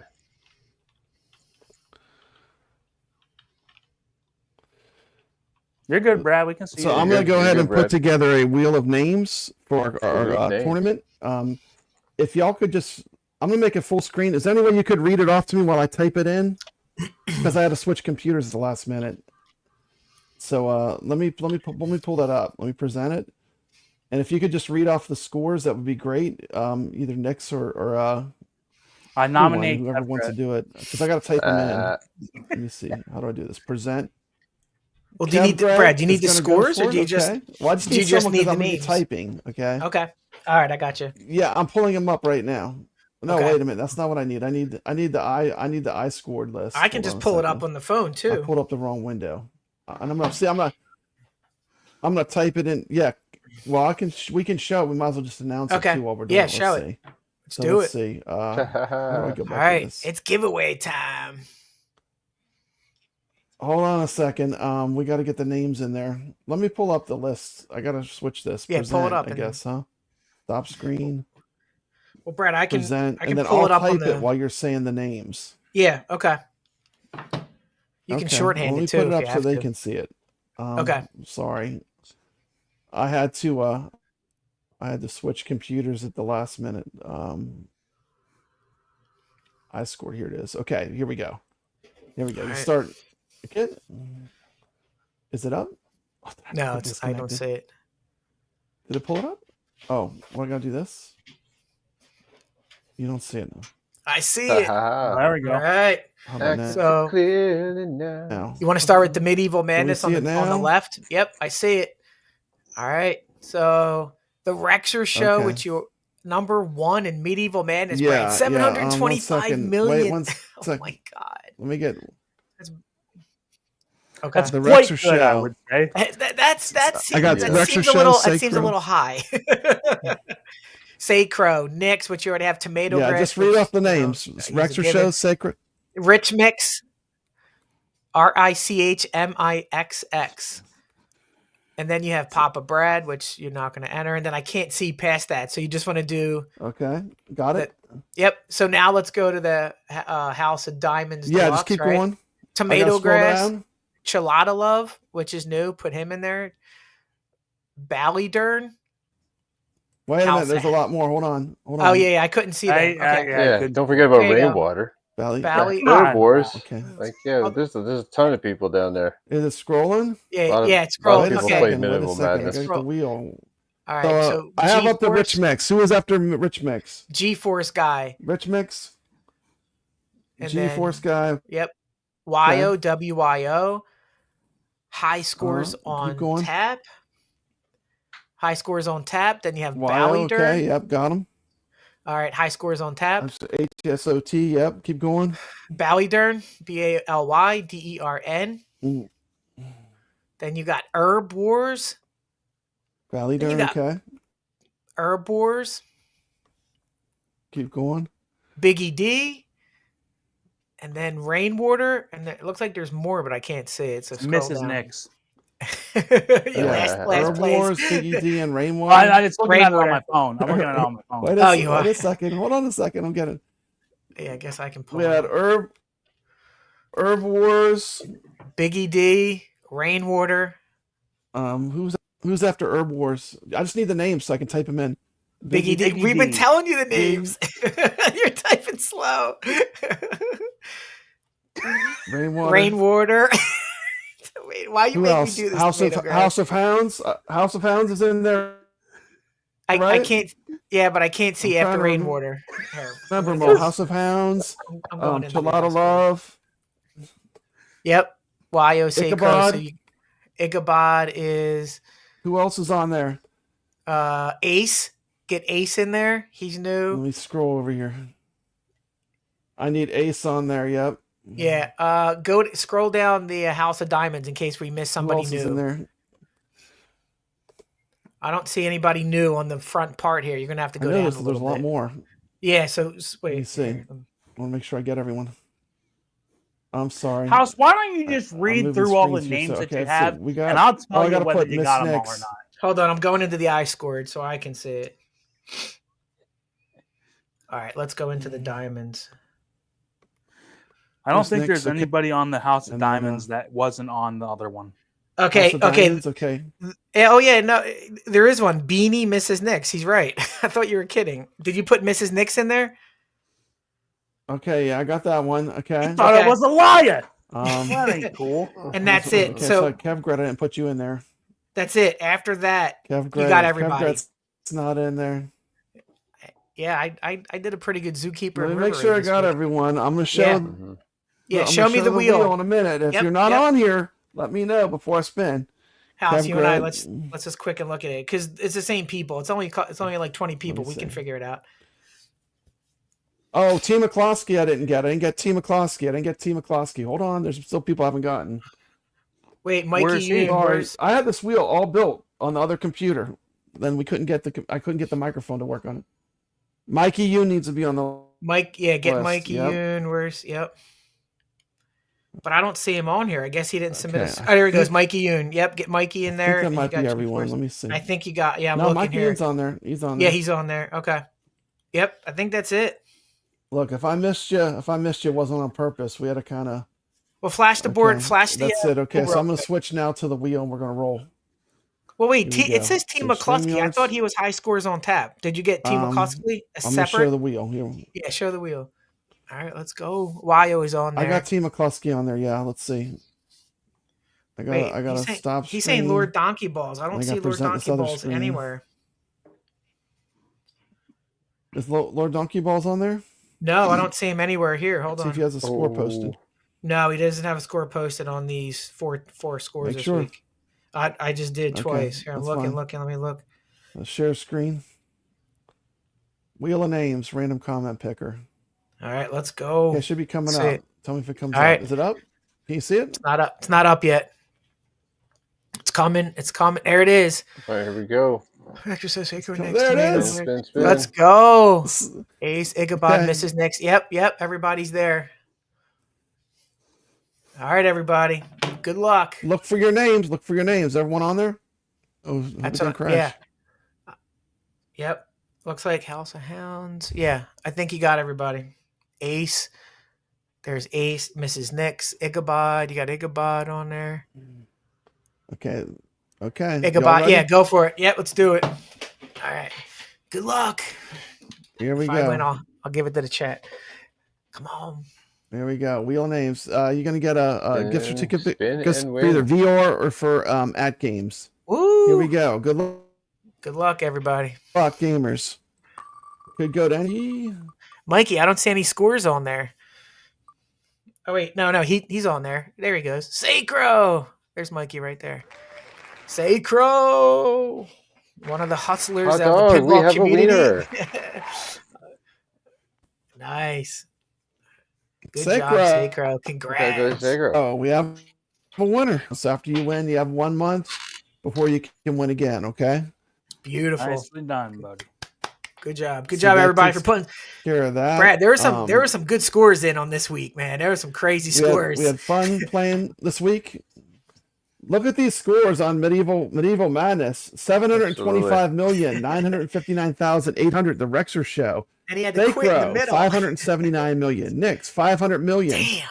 TomatoGrass 306 million. Now TomatoGrass is the first player that played on the 4K. What's wrong with you, TomatoGrass? Hey, you know what? In my defense, that played on the 4K. I was grinding Flipper Friends this week. Yeah, exactly. That's the problem. I found out that I was going to be on the show. I wanted to put in a score. He was. You guys play multiple tables and hustle. I only play one VR table a week. You guys are doing 6 tables. Your leaderboard chasing on. That's crazy. Imagine how lucky we were to be playing Wild West Rampage.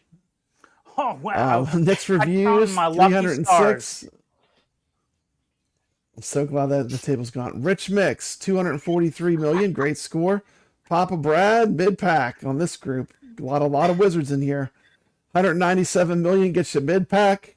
Got kevgret 148 million. Couldn't get Mikey it. Mikey was pushing that 100 million. These are all fantastic scores because you have crossed over to 136 million. Genie Force guy 121 million. These are great scores. Almost look how many people were over 100 million. High scores on tap. Ballydurn, Herb Wars, Miss Bonnie. Then we had House of Diamonds Deluxe. We had TomatoGrass in first. Chalada Love right behind him. Ballydurn, House of Hounds. Wyo, Sacro. Then I was Papa Brad and Herb Wars. We had Zookeeper, or was our arcade game. NixReviews took the lead with a 633, 180 score. Kevgret, second place. Papa Brad, third. Sacro, fourth. Ichabod Crane played. That's cool. 133 million. Ace played. 80,000. House of Hounds and high scores on tap. We played Atari game. We played was River Raid. We had NixReviews in first, Sacro in second, Kevgret third, Ichabod fourth, Team McCloskey fifth, me sixth, Herb Wars, House of Hounds. So we had a lot of people playing. It was a good week. We had a lot of fun. We had a lot of score chasing going on. It was pretty fun. So thanks to everyone that played. Yeah. And Sacro, I know to get in touch with you, so I'll be in touch with you. So, and that was our tournament for this week. Our new games, once again, will be Xena, Warrior Princess, and the Shooting the Rapids Deluxe. I can't see the poll for some reason. Did people want to add a table, or are we going to stick with 2 tables this week? Last time I checked, but I couldn't see. Skip it. Yeah, I'll tell you. People will skip it, so we're just going to do 2 tables this week. Beautiful. That means next week we're probably going to definitely do. We'll probably definitely do Champions Pub next week then, or Theater of Magic. I'll put a poll up for that on my channel. I'll be 100% honest, Brad. I don't even own Champions. Thanks everyone. Yet. I've never played it. Yeah. Oh, it's a fun you haven't played Champions Pub? That's a great one. You need to get that one. It's fun. Yeah, I love it. It's probably going to be a pleasant surprise for me, so hopefully we get to play that. Yeah. So those will be our new games this week. And our new arcade game, our Atari game is going to be... Tell them what our Atari game is going to be, Nix. It's going to be Meteor Mania. Absolutely. Megamania. Nice shooter. Megamania. Did I say it wrong? Jeez, my memory. Megamania. You said Meteor Mania. I was like, what is that? Atari game? Well, I was close. Yeah. Megamania. Well, it's because there's meteors in it. There's all these meteors similar. and stuff. It does sound similar. Yes. But there are meteors in it. Sounds similar. That's probably what I called it when I was a child. But Megamania. Absolutely. But Megamania. Let's take a look. It's a nice... Activision presents Megamania, a new video game for your Atari video computer system. 1, 2, 3, 4, Mega! Megamania! Megamania! It's gonna drive you insane. You got to sit to survive and you got to run to stay alive. Never get it, the day you get it, it's never gonna Megamania is a video nightmare because it's impossible to stop. Designed by Steve Cartwright for Activision. Nice. Megamania. Megamania is the game we're playing. Megamania. Yeah, that there's some music. It was all like household food items and stuff attacking. And we're gonna watch a little 2-minute video of Nix playing Megamania. Let's check this out. Absolutely, Atari Tuesday. We are going to focus our attention onto a game that I had in my collection when I was a younger self, and it was called Megamania, made by Activision, by the developer Steve Cartwright, yet again. Famous developer who worked for Activision. And this game was published in 1982, and it took about 6 months. 6 months for this game to be initially developed, and another 3 months to fine-tune it. And the gameplay is pretty much you got to shoot down all of the objects, the enemies, before the energy bar at the bottom depletes, and then after every round you get bonus points from remaining energy, and then when you get up to about 10,000 points you get an extra life, and you can have no more than 6 extra lives in stock at any one time. If the player exceeds a score of 999,999, the game ends. And so for the scoring, the first cycle scores 20 to 90 points in 10-point increments each round for each object defeated. After the first cycle, every object destroyed scores 90 points. Once a wave is cleared, the player scores 1 points equal to the value of the objective times remaining units remaining, which I just explained, but that's the actually official documentation. And then yeah, that's pretty much it about this game, and it's it's one of the space shooters that came in and around that time, so I am definitely excited about this. All right, without further ado, let's say hello to the chat here. Yeah. All right. That was Megamania. That's pretty cool. Do you even remember making that video? I had to look into the vault next to find that one. That was in the vault. Yeah, that was in the vault. Yeah, that was a while when I was doing it. That was in the vault. That was a vaulted video there. We pulled that one out. All the new games are now open in the Retro Legends Arcade iScored. I just unlocked all the games. So there's Xena, Shooting the Rapids, the arcade game Popeye, and Megamania. Those will be our games for the week. I think I'll close this out with me. I'm gonna show a loop of me running Popeye for a whole loop.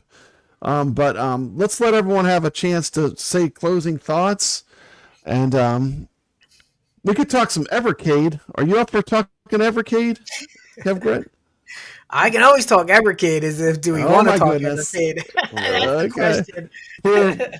Poor TomatoGrass. He might not want to stick around, but let's let TomatoGrass go first. Thank you so much for showing up. Hopefully, I'm not canceled from AtGames after this stream. We'll see if I'm still an influencer tomorrow. Just blame it all on TomatoGrass. Final straw. But well, I just want to say this. I want to say this. I do. Yeah. I want to say this. I do love AtGames. I do wish them success. I mean, we're just trying to think of ideas that might help AtGames get further down the road.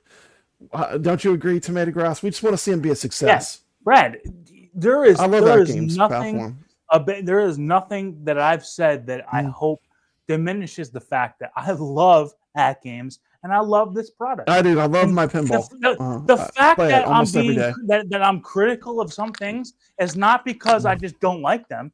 It's because I really want them to succeed. Okay.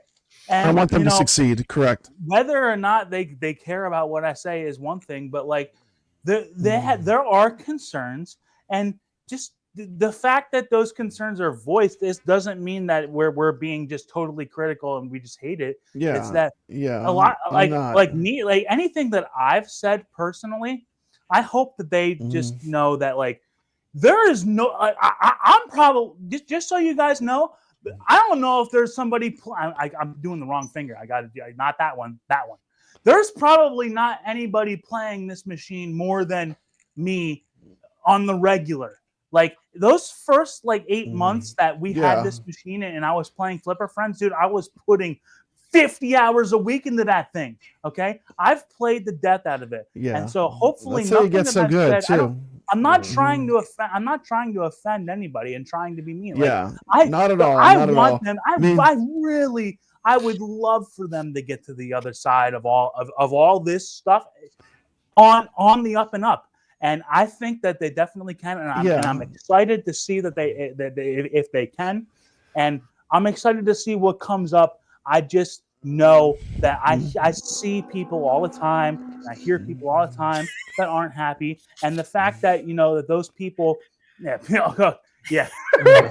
actually just saw that comment. That's actually hilarious. There's no way, right? Mike B, I'd love to see you in Battle the Streamers. That's my dream. Getting to play Mike B in pinball, and that would be such a dream. But that'll never happen. That will never happen. But I do love the machine. And they've never given me a dime. They never will, and I don't want it. And I will say for free that I love your product. I have bought it. I've played it to death. Thank you. I will stand with them till the end, and hopefully that end doesn't come. And if you listen to what I say, I'm only trying to be a beacon of like. I was about to say a beacon of knowledge. That sounds really like jackass, doesn't it? No, I'm trying to tell you like what I think about because I play it so much. Obviously, I'm thinking about how could this be better because there's obviously a way. So I just want to point this out too. Like everyone that's playing in Flipper Friends, you've got a double dip. You've got an instant way. Literally, you pull out your phone, take a snapshot, and you're in the Retro Legends Arcade Tournament this week. 2 of these games are in Flipper Friends for next week. So I could not make it easier. If you're an AtGames Pinball player, you want to participate in our tournament, literally pull out your phone. You're going to play these tables anyway. Shoot a snapshot on your phone, and you're there. It's pretty easy, isn't it, TomatoGrass? There's nothing to it. And I will. You're going to have to play these. I'm going to wrap up in a couple of seconds here because I was going to say yes. Thank you for doing this because I like playing Flipper Friends, so I'm going to be playing these tables anyways. Brad, I appreciate you putting this tournament on. Thank you for having me on and letting me talk. You don't just turn my mic off. You don't just be like, okay, well, we don't want to hear. No, I don't turn you. No, you're welcome to talk on this show. Thank you for doing that. I hopefully I didn't make anybody too mad. If I did, sorry. But okay. But thank you very much for letting me come on here. I love coming on here on Retro Legends. I love watching it when I'm not here. And thank you for putting this tournament on. I can't wait to post a score. I'll be there on Flipper Friends. I was there freaking what was it last night at 2 a.m? I was there. Yeah, because there's some grinders out there, and I'll be there. Thank you for lining this up this week because that'll make it a little easier. I would have played Medieval Madness, but I wasn't gonna. I had 7 other, or at least 5 other tables that I know it's like really the Flipper Friends is 5 tables. It's crazy. So I figure this way, since people are playing them anyway, it kind of like it's going to be easier for people that really love playing AtGames Pinball to participate. So we'll see how it goes this week. Hopefully we get. Thank you very much, a lot of people Brad. play this week though. It was great. Thank you. And you can stay around. We're going to talk some Evercade. You can definitely stay around. I'm still here. I'm just going to shut up for a minute. Specifically, I want to talk about Evercade with kevgret and Nix, and you're welcome to chime in as well. But the tables are all live now. All the games are up. Xena, Shooting the Rapids Deluxe, Popeye, and Megamania are our games for this week. Okay, I'm going to take this down for a minute. And we're gonna move to our next section. We're gonna talk a little Evercade action. There was a huge thing that happened with Evercade. What happened with Evercade, kevgret? Well, they had a 5-year anniversary stream a couple days ago. They were releasing a bunch of new products, Brad. Same as the old products. But they introduced a bunch of new stuff coming out in the next couple months. So if you want to go and eat stuff that we have. Okay. You good? Yeah, so 5-year birthday of the Evercade. Okay, so we're going to do is we're going to talk we really got to talk about Evercade because I have some big Evercade news too that I did. So and we're going to talk about that real quick. But we're going to start off. I have a video, and I got special permission. I got permission from the creator of this video to show this video. And this is kind of what got me into Evercade. So I want to show this video real quick. And if you're here for AtGames Pinball content, we're going to talk about Evercade for a few minutes. So, you know, I just want to cover this. So I'm going to show this video. It's from Daddyhands. Have you ever heard of Daddyhands? His link is in the description of this video. So go, you can drop this guy a sub if you want. He's got a great video, but I'm going to show this video from Daddyhands. Let me pull it up.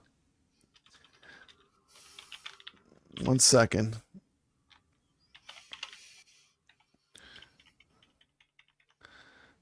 Do I not have it? I might have to do it a different way. I had to switch computers. I just realized. Let me show. I'm going to show the Evercade new releases first, and then I'll pull up the other video.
So anyway, those were all the new releases coming out from Evercade. And I did find that I got the video now. I got it where we can show the Daddyhands video. But new releases, anything catch your eye out of that group, kevgret?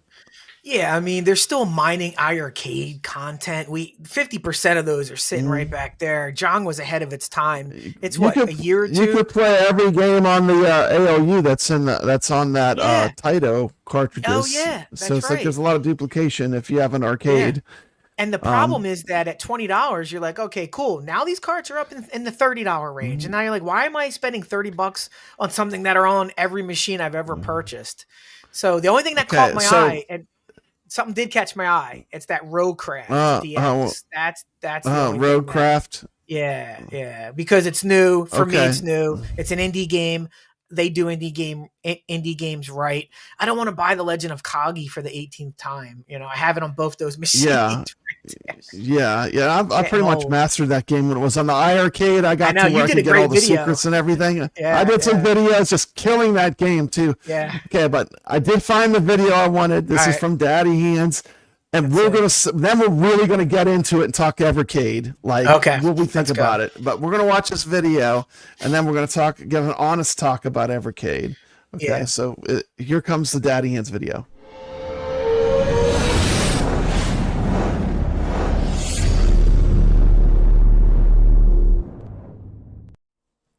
What's up everyone and welcome to the channel. Today I want to be going through my complete Evercade collection and letting you guys know whether it's worthwhile collecting the full collection in 2025.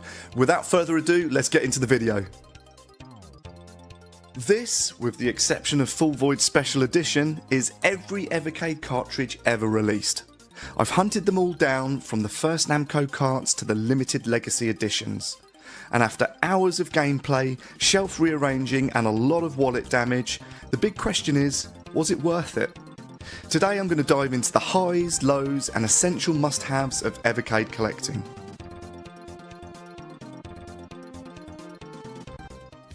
Evercade launched in 2020 with a mission: to bring physical retro gaming back into our homes.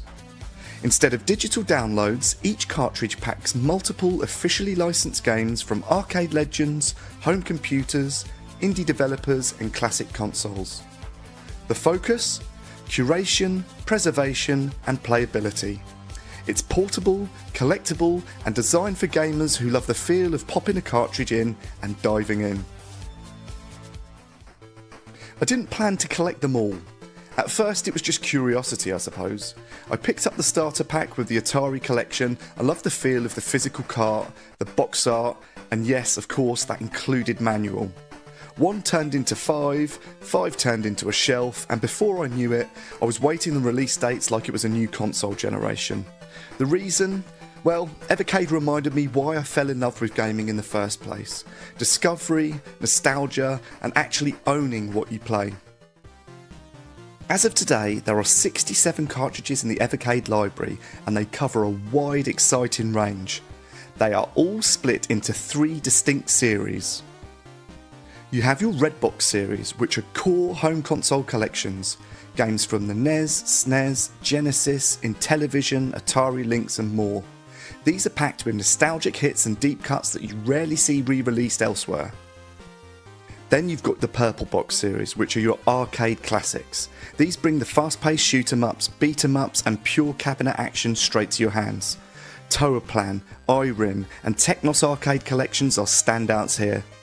Last but not least, you've got your Blue Box series. These are your home computer collections, pulling in games from systems like the Amiga, Commodore 64 and other classic PCs. These bring a different flavour of retro gaming. More experimental, more quirky and packed with nostalgia if you grew up in that scene. So you're thinking of diving into Evercade's ecosystem but don't know where to start. Here are the 5 cartridges I'd recommend to anyone. For fans of beat-em-ups, I'd recommend Technos Collection 1. You've got Double Dragon and more in here. It's classic brawler action at its finest, and the arcade energy here is a perfect match for the Evercade lineup. One of my personal favourites is Tomb Raider Collection 1, which is the first 3 of Lara Croft's original adventures. It's optimised for the Evercade, they are massive games and they have surprisingly smooth performance. Next on the list, Toaplan Arcade 3. One for the shmups fans here. This includes Batsugan and Fixate. Legendary, intense and pure arcade energy in this one. If you want that just one more run feeling, this is the one for you. This one is an absolute banger in my opinion, Full Void. It is a modern masterpiece, a cinematic puzzle platformer with a deep emotional pull and haunting atmosphere. This shows how Evercade supports meaningful indie experiences. Last but by no means least, you've got Demons of Asborg and Asbros. These are a love letter to 16-bit action platformers. Think Castlevania meets Ghouls and Ghosts, but with modern polish and tougher difficulty. I think each of these carts gives you a window in what makes Evercade so unique. The variety, discovery and serious quality of some of these games is unmatched. So here we are in 2025. We've had 5 years of Evercade releases, 67 cartridges. The question is Evercade still worth collecting? Well, if you love physical media, retro exploration and curated collections, the answer is probably yes. Evercade offers something you don't find anymore, a physical gaming experience that feels both retro and new at the same time. New releases continue to hit and the system keeps finding fresh ways to surprise me. That said, if you're only chasing huge AAA names or cutting-edge graphics, this probably isn't going to be your scene. Evercade thrives on the niche appeal, and that's where the magic really is. But not everything smells of roses here. I must admit, there's probably about 550 games on all of these cartridges thus far. I would probably say I like 50 of those, realistically. The rest of them are either shovelware or just do not hold that nostalgia for me. Now, of course, everybody is different. They will have different thoughts about these things, but that's my personal opinion. Now, of course, for everyone, not every cartridge is going to be great, but for me, the worst culprits are the Atari collections. Now, I didn't grow up with Atari, I hold no nostalgia about them at all. And personally, I think anything prior to the NES is probably not worth playing if you haven't played it previously. They just don't hold up well today. So was it worth collecting every Evercade cartridge? For me, without a doubt. It's not just about the games, it's about preservation, discovery and celebrating gaming history. I've played titles I would never have found otherwise. Some were good, some were bad, but the experience is so much richer for it. But I suppose the key is collect what you want going forward. Some of these cartridges are going up in value, they're quite expensive and I wouldn't recommend paying today's prices for them. But as they are released, if something you like comes up, grab it while you can. Right, that's it for the video today. I really hope you enjoyed it. If you have got an Evercade, it'd be good to know those of you who've got a full collection and what your top 5 favourite games are. So drop a comment down below, it'd be great to hear from you guys. As always, if you liked the video, drop a like and subscribe and I'll catch you on the next one. Take care. Okay, there we go. That was, is it worth collecting Evercade in 2025? I put a poll up on Papa Brad's Gaming. Please vote in the poll. Do you think it's worth collecting Evercade in 2025? A lot of stuff has changed, and we'll start with someone. This gentleman sometimes calls it Nevercade, and we'll start with Nix. What is now? He's going to have the harshest opinion, but we'll start with you. Why do you call it Nevercade? Well, it's just, like I said, a majority of these games that they offer, I can play elsewhere on various devices than my PC. And the talk of physical media, I can put it on an SD card. All right, there's my physical media right there. So I don't understand the whole hubbub over all this stuff. And the interfaces that some of these emulation things have are good, and I enjoy it. So that's not really appealing to me with if that's something that's special about what it offers, and the fact that these games carts are costing $30 and stuff like that for games I can just download for free. So it's just for me, I'm just throwing money into the fire if I were to get into this, and it's just like this FOMO, fear of missing out, because they purposely discontinued carts. there's certain carts you can't get anymore, and now you're at the Yeah, risk of secondhand they market. don't call it purposefully discontinued. They become legacy. They become legacy. Yeah. Let's let kevgret have this now. Oh God. There's one thing. The people at the top, we both have complete Evercade. I have every cartridge. I literally have every cartridge on the Evercade. No, we're gonna let everyone have a chance to speak. But a few things have changed recently that are making me very unhappy with Evercade. I'll let kevgret go first because he's a huge Evercade collector as well. So we'll let you go first. So I have a full set as well. And the question that gentleman posed was, in 2025, is it worth collecting or going for a full set? And the answer is no. Not in 2025. Not the current state of Evercade. You can't order these carts in the United States. I have to order in the UK, but they stopped taking my order because of the tariffs. So where am I supposed to get my carts? They want me to pay the tariff at my local post office, which if you guys go to a post office, go in there and tell me who works in there. It's like 80-year-old people who want to retire. They have no idea what these tariffs are and how much they're going to charge you. So I canceled my order for the last 2 carts. Unless they get U.S. distribution, I am not buying any more Evercade carts. I'm also tired of the collections they're putting out. Like Nick said, we have all these games multiple times. The reason that I was so enamored with the Evercade was the cheap entry point. And some of these games I don't have. Well, now they're on a run releasing games that we have on the iArcade. They haven't gotten past the iArcade releases yet. Get past it. Here's my thing. Yeah, they're moving away from indie games, like the cool games, the quirky, weird games that you couldn't get anywhere. That was the coolest part of Evercade. Yep. And they're moving away from doing these kind of I don't know what you would call them, but like I call them retro modern games. Yeah. Those are my favorite types of games that they had on the Evercade. Xenocrisis, it seems Tanglewood, like Alwa's Legacy, Cathedral, all the full Cathedral, the games that are the indies, And here's something else that nobody's bringing up, nobody's talking about. They got Neo Geo games, right? You're like, Neo Geo. Yeah. Why are they splitting up? On any of these arcades can play all those games right now. I could play every single game on that cart. Every one of them. Right now on this thing. But here's the biggest problem with this Neo Geo cart. Why aren't you putting all the Metal Slugs on one cart? The Wii did it 20 years ago for $10. You're telling me I have to buy 6 carts to get all the Metal Gears? Get it? Like what? They're stretching it out. Yeah, they're stretching it out. You're not curating. They're stretching it out. So stupid. I see right through it. They're drip feeding it. By the way, that is an awesome neon tomato. That is fantastic. That tomato, I just can't stop. It's like I gotta make it full screen. That is awesome. Look at that. That is great. Anyway, TomatoGrass, man, I like that. That's awesome.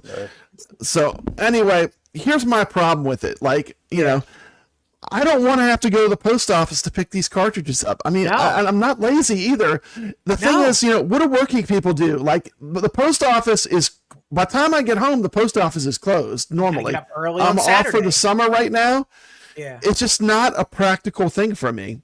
And they took something that was very practical. First of all, when I started collecting Evercade, the cartridges were $20. Yes. And I felt like for $20, I was getting a lot of retro gaming goodness. I mean, there was a lot of retro games, and you always discovered a few that were fun and that you'd never heard of.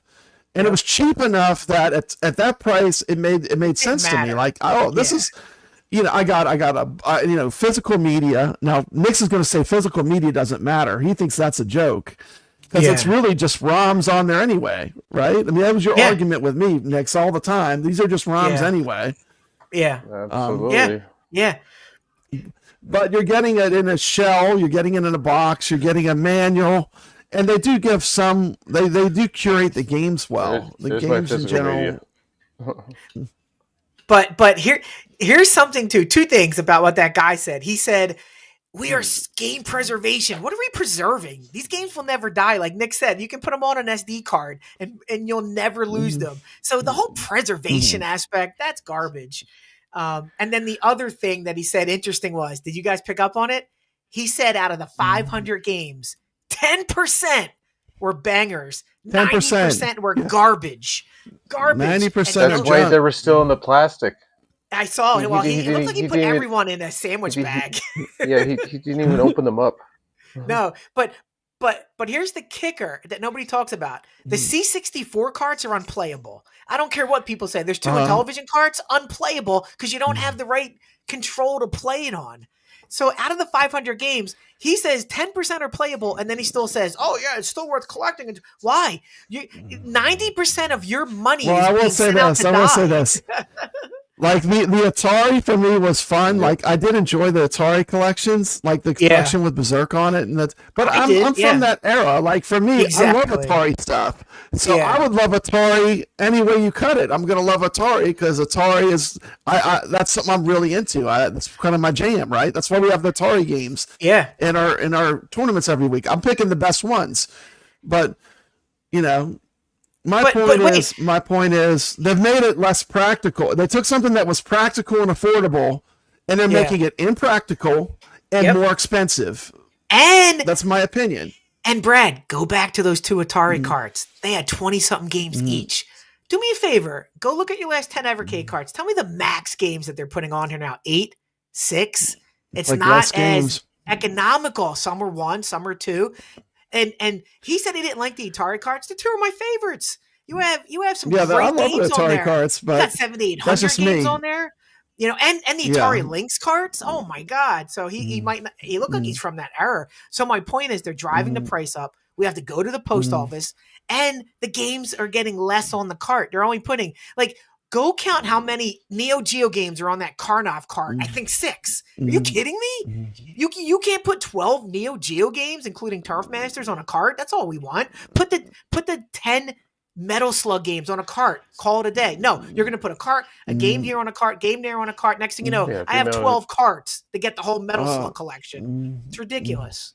So, they took away buy something like that, or buy that. An Ambernic. The Ambernic will have all of it. You can look on House of Hounds channel. He has a great video. I bought this Ambernic that he had on his channel. He did a profile of it. Go check out House of Hounds. He has this review. I watched this thing, and this Ambernic has all the games that you'd ever want to play. It's incredible. And it's like you get them all in one thing. Like you want Atari, it's got every Atari game ever made on one device. They lost focus on what made people buy these carts, and it was the price. $20 is less. It's about a happy affordable. And games. They were so cheap. I would actually forget about cartridges I had bought, and they would just show up one day in the mail. It's like, oh look, something fun to play for this weekend, you know. But the affordability and the convenience are the two things they lost, in my opinion. Brad, and those were two of the linchpins that made me jump in. Exactly. And the last 2 carts I pre-ordered were like $60 to $70. What happened? They were $40 about a year ago. You're telling me 80% increase? Why? It's ridiculous. So I canceled my order. I can't get them on Amazon, can't get them on Best Buy. I have to pay $15 shipping to get them from the UK. That's ridiculous. Come on, Evercade. In their live stream. It was a nice idea. It's a nice idea that got too expensive, you know? Yeah, it just did. And Brad, in their live stream on Thursday, I think it was, I called them out and I said, where is the US distribution you promised, right? And he said, we have it. Yeah. I said, who is it? And they didn't answer. Yeah. They didn't answer who it's with. So, and then I followed up and I said, do you need stock in UK? He goes, no, not in the UK. We have a US distributor. Where is it? So I'm just being honest. I'm just being honest. I'm not trying to butter Evercade up so they send me some free units. They send me a free Taito cabinet, or they send me some free cartridges. I'm just being honest. Well, we got full sets. This was like the last straw. Yeah, this was the last straw. I agree. I even built a channel a year ago. I built a channel for Evercade, and the channel did great. I gave it a year. And they never was any attention paid to my channel by Evercade, but that's not the reason why. The main reason is just because I feel like no longer am I going to revolve around any of these companies, because they come and they go. Yeah. I love games, and I love retro gaming, and I love arcade games and pinball. That's not going to change. So if I'm going to do a third channel, it's going to be to something I want to have. So I actually I redid the Evercadians channel. I nuked it, kevgret. It's gone. It's gone out of existence. The Evercadians channel is gone. Oh no! The Evercade channel will become the Retro Legends channel, and it will be based on the things that I'm following right now, which is pinball. You had a good run. Yep. You had a good run. I gave you a year. They didn't reach out once. With I can show you my analytics. It's ridiculous, and I was basically invisible. So I'm done with it. Just to piggyback really quick on what Nick said and what that guy said. He said 10% of the library is amazing, right?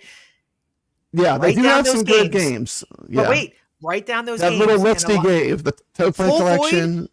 Full Void is like $3 on Steam. I was Cathedral. Awakening, $3 on Steam. Just write them down and go get them. Then you can save $60 and play it on your PC, play it on your Steam Deck. You know, these games are like 6 to 7 years old that are coming out. And so it's not brand new top of the line. These games are discounted on Steam for pennies. So if you really want to play them and support the developer, go buy it on Steam. Yeah. No problem. It's $35 now, $30, whatever. It's crazy. It's crazy. I would say if you're in the Evercade in 2025, don't get the full set. Buy the cart you like. Just don't get cherry addicted pick to it. it. Cherry pick it. Cherry pick it. Pick the ones that are affordable. Get the ones just the ones that are affordable. Just the ones you want. You know, is it time to let the addiction go? Is it time to let the addiction go? I canceled my pre-order, and I was like, should I do it? Like, I can't support it. This to me it's anti-consumer to me too, because it's like, look, I don't even care if they're going to charge me more. Charge me the $3, whatever the tariff is. Charge me when I order the damn thing, so I can just have it shipped to me. You know, when's the last time? It was kind of a slap in the face to me as a. You shouldn't have to. You should never have to do this. The post office is terrible to go to. Terrible. It's terrible to go to the post office. I mean, and they can charge what they want. The post office, but let me tell you, it's not an efficient place. You know. No. No, and then you're gonna get there and you're gonna be like. Ray Latorre says. That's the problem. We're in too deep. It's hard to quit. It's hard to quit. We're in too deep. We're in too deep. Kevgret, don't judge, Kevgret, don't judge. Oh, ouch. Oh, man. I can't believe it. Hey, man, Brooklyn Menace did that, and he had to get the shirt, too. He had to get the shirt as well. Brad, that's $64. And I just hear people like with the Evercade Alpha, they're like, should I buy another Evercade Alpha because it says Taito on it? No. And I'm like, the Evercade Alpha was like it was a C, you know. It could have been good. They didn't push it hard. Like, it could have been great. No. They should have done something way better than what Arcade 1-Up did. They basically did exactly what Arcade 1-Up did, but you could put an Evercade card in it. And now they're pooping out more of these and taking the Arcade 1-Up route. These are no different than the first release. All the games are on the carts. So I will say this. I'm just going to say this. The difference between the 4KP, I know you're going to say that's ridiculous. You can't compare these, but the 4KP, I play it almost every day, and it holds up fantastic. That's with almost using it almost every day, I would say. Yeah. And my Evercade Alpha, the little bit I've played on it, I mean, I have stickers peeling off. It's just not holding up either. Yeah, my handheld broke. It's just, so it's like, I don't know. I mean, Ray Latorre's right. It's hard to quit when you're in so deep. I got a complete collection. I'm almost like, man, it's like I want to let go of that. You know. Now, Brad, listen. Let's say next week they announce a U.S. distributor and they dial back the price $5. Things can change, but right now I canceled my order. I'm not getting involved in this. I just can't because it's more than a Happy Meal now. You know, now it's a sit down meal with my wife. Every time I do that, and it's a little different than saying, "Oh, it's only $30." You know what I mean? Yeah, $30 is a lot for the kind of games they're giving you. You know, it's like these are old games; they should be cheap. Yeah, but you're not getting this. I mean, and the last show we did, actually, I'll make you full screen next. Games are getting too expensive. $90 for a game. Who can afford that? I can't afford that. I can't, so I'm not. I mean, $90 to buy a game. Yeah, they can keep it. That's what I'd like to say. Good luck to all you Switch owners. wait till all the sticker shock next week with all you Switch owners paying $80 for Donkey Kong. Well, it's expensive for me in Canada. It's $6.99 for that bundle with Mario Kart. That's crazy. Absolutely right. crazy. And then I got to pay 13% on top of that for the provincial tax where I live, so that pushes it close to Yeah, I had $800. to switch where I'm streaming from because my mic wouldn't work, Jeff. So I'm just roughing it tonight. But yeah, you know, they're pricing people out of gaming by what they're doing, in my opinion. I mean, I think that even the Nintendo, I think they're gonna get the early adopters that are gonna get it, but long term, I don't see a lot of working class families buying $90 games. No, I mean it's just the price point is very high. I mean, you know, and that's just my opinion. You know, I'm not getting the Switch, and I have no intentions to. There's nothing on the Switch. You know, people don't understand this, Brad, and I keep trying to make this point. If I go downstairs right now, pull my Wii U out, right, and I play Mario Kart 8, I guarantee it'll be a new experience to me because I haven't picked that thing up in years.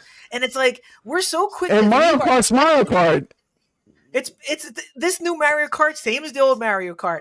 We're so quick to leave a pile of games and go play the new games, which are basically just tiny bit of iterations on the old games. It's like, what are we doing? You're going to pay $80 for Mario Kart World, and it's the same crap.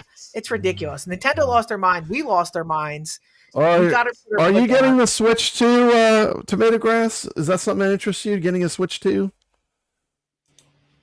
I'm sorry, your mic's not on, bud. Okay, I had to go to my AirPods. It's probably going to sound like complete dog crap. It's not bad. Oh, it's okay. You can hear me, right? It's not bad. Yeah. Okay. Switch 2. So I am not a day one purchaser. Yeah. And I'm going to be 100% honest. I bought the Switch 2 years ago. How long is that? 8 years out. It's been out, decade into the freaking life.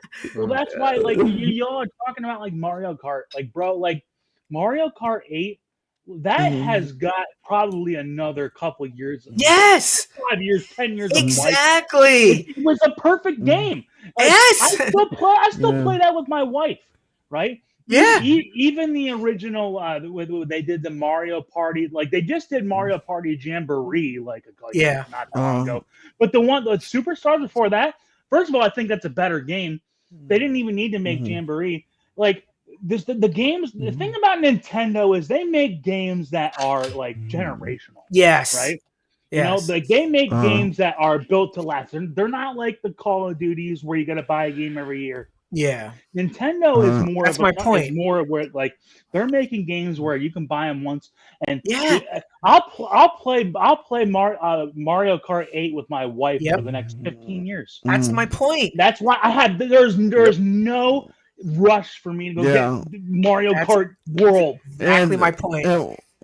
Once again, I'm just going to say one more time. If you're into retro games, check out this, and I don't have any stake in this. I just bought one and really like it. But this Ambernic that House of Hounds reviewed, here's a link to his channel. This thing is amazing. It has a ton of, I couldn't believe how many games are on that Ambernic and how good they play.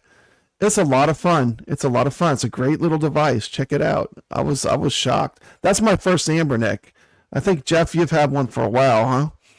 Yeah, it's actually it's great. It's nice. I know why he's anti-Evercade. He's got the whole library. Oh yeah, you can play freaking everything. He's got everything they got on the Ambernic. Yeah, it's fantastic. Yeah. Oh yeah. And it plays good. Yeah, and the one I got's a little bigger. It's a newer one, but I mean that works really good. So I mean, if you're into retro games, you know, I'd definitely think about getting one of those. You know, and the best part, kevgret, you don't even have to do anything. It's all on it.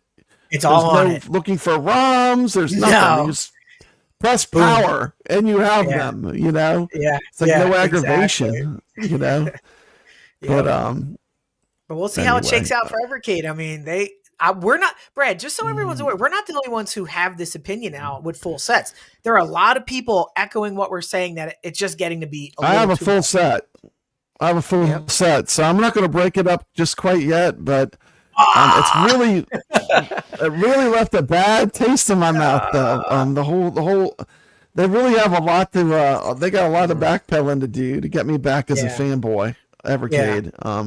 But, you know, the good thing is we have exciting things coming, kevgret. We have this coming. Look at this. Look how exciting this is. Man, this is amazing. Look at this. What? This is nice. Look at that. Is that the Intex Switch stick? That is nice, huh? That's we the got some Intex cool stuff switch coming. deck. Yeah, that's cool. Would you rather have this or this? I'm just asking. Would you rather have that or that? What looks better to you? Let's take another look. This one here. That is that's coming out, or you get this one here. No, I'm kickstarting that Viper immediately. The Viper, yeah, it does look pretty nice. It looks pretty nice. Remember the G.I. Joe episode? The Viper. 2 episodes. You remember that? Look at that. They got the big screen, or they got where the screen rotates. That's pretty cool. I know. I'm still excited about the the Viper FU. You know, it looks pretty amazing. Yeah. You know? Looks like we're getting that next month as a Kickstarter, I believe. I don't know if Glenn talked about it on his show tonight. So it could be coming. The Kickstarter could be coming. So I don't know. But it's not coming. It's not coming anytime soon, kevgret. This is not coming anytime soon. We're not getting that. We're not getting that.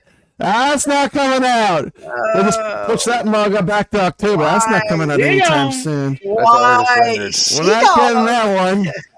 We're not getting that one anytime soon. Man. What about WrestleFest? WrestleFest is going to save the community. Where's WrestleFest? Basic Fun. Where is it? Come on, Brad. Show me. Hey, man. Look. These guys, they got it all figured out because they know what sells. This is what sells right here. This is where it's at right here. There you go. Hello Kitty. That's what sells. Save the company. Here's the thing, like if you have a multicade, you can go buy this Ambernic for under $100 probably, and you can play every retro game we're ever going to play on my shows. You can probably play all of them on it, honestly. Yep. And that's all you would need. That and maybe a pinball machine or a PC to play pinball. And you can participate in the tournaments. You know, or Switch. Yeah. But or Switch. You know. Yeah. But So anyway, that was my last topic. Was just I did feel like I had to talk about the Evercade. This show went on way longer than I thought it would. We're at 2 hours 45 minutes, but I felt like I had to. The Evercade it will be the Retro Legends channel. Once it's fully monetized, we'll push the show onto that channel. But for right now, it's just going to show on all 3 channels. If you want to watch, it doesn't matter which one you watch on. I'd like to thank y'all for coming on. Any final words? Thanks for having me on, Brad. Words? Thank you so much, Brad. Thanks for having me on. When TomatoGrass is on. Love it. Next. I got to be on a stream. It is an honor. That's the thing. Finally. I know. And we love TomatoGrass here. I mean, here's the thing, I respect the players, the people that are playing the games. If you're putting the scores up on the leaderboards and you're a gamer, I have maximum respect for that, and TomatoGrass is truly a leader. He took it on his own shoulders to start a tournament called the Battle of the Streamers to get people a place to compete head-to-head. And once again, talking about my leaderboards, they're just for fun. If you really want to play seriously, you play head-to-head against the person live. These leaderboards are for fun and just for friends to score chase for fun. This is not a hardcore, we push each other, but it's just for fun. Okay. Yeah. And I'm just going to keep it at that. But but maximum respect to you, Brad, for just, putting this on and letting me be here. Hey, what? Yeah, I love having you. And I'm great. I'm so grateful that you let me come on here and just talk and say whatever I want, even if it's bad. We're here to have fun. I always have a smile on my face. Have you ever seen me angry, TomatoGrass? Have you seen me angry or bitter, shaping my head in the air in anger? Have you ever seen that? Have you ever seen me like this? I haven't seen that. Have you seen me like this? Is this how I look? Is that who I am? I don't think so. I don't think that's me. But more power to you. More power to you. But love it. Anyway, but thank you, man. I appreciate it. Awesome. Next, tell people about your channel, where they can find you. Well, you can find me. Let's get Nix to 500. Let's get Nix to 500 subs. Get 500. Let's go to 500. We're climbing. We're at 312 right now. Absolutely. So Nix, 500. If you want to get the 500, go into the Zen Discord and put that you're streaming these tables, and those guys will come to your channel. I put the link in Brad's Discord today for you. Get in there. They all know you, and they'll come and watch your tutorials, no doubt about it. Oh yeah, absolutely. There's 4,000 people in there. Yeah, those people are pinball players, and they know the people. They know who's playing those Pinball VR players. leaderboards. Yeah. I'll tell you, this guy's a pinball player. This guy here, he plays a lot of pinball. This guy, he is a pinball player. You know, I love it when he streams AtGames Pinball. Nothing makes me happier than watching this gentleman play. He is such a wizard. So I'm glad that we have him. You know, and on that note, I think I'm gonna send us out. Yeah, rock it out. TomatoGrass like, I'm not coming on. Yeah. You put me in the on the leaderboards. I'll tell you what. I'll tell you what. I'll put up $100 in prizes when Nix gets to 500 subs on my channel. I'm gonna do a giveaway. Let's go. I'll buy $100 worth of prizes to give away to the community for Nix, because Nix is a gamer. If you want to watch someone that's a gamer, go watch some of his streams. He is a gamer. I'm gonna throw $100 of my own money for Nix, and you can have a giveaway, because he always says, "Why is everyone going to give away but me?" I'll do a giveaway for you. When you get to 500 subs, we'll do it on the show right here. Oh, nice. All right, and that's We'll get you there. That's Cool. it. I'm gonna send us out with some Popeye. Let's We're gonna go. watch one loop of me playing Popeye. Here we go. Wait a minute, I gotta find it. I'm on a different computer. I don't have my microphone. I'm sorry. This is not my streaming setup. I'm just roughing it. This show was. I did so much planning, it just did not work. Still Okay, pulled let's it see. together, Brad. You still pulled it together. We pulled it together. We did that. We still had a show at least. We did it. Where's that video? This is it. Okay. There. Oh my God, this is painful. Oh, it is. I can't find it. Pull that Band-Aid off. Okay, here we go. Failing shit. I remember being a lot better at that game. Let's bring in Papa Brad. He's got to do way better than me. I mean, I just blew it. You got to stay away from him. Yeah, I know. Too close proximity to that guy. Yeah, and you got to utilize that top. I used to rock at this game too. Yeah, you don't want to be on the bottom. You want to stay near the top. That's the thing, right?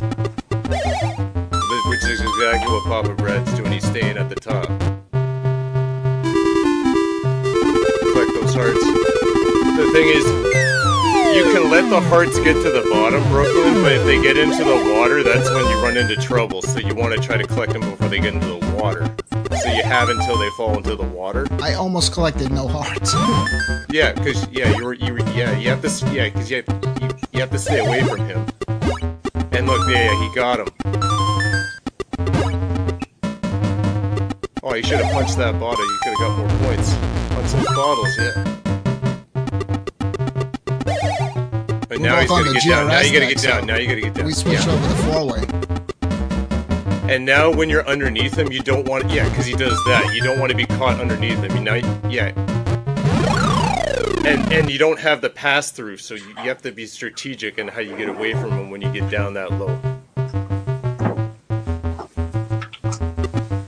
You essentially have to really run away from him. Like, it's really hard to get back up. There we go. Come on, Bragg. Where's he got? 8 more hearts. We didn't have a commando synchro, so we decided Papa. Bad choice for me. And see how he's getting less points for the hearts the lower they're falling? So you want to collect the hearts when they're higher.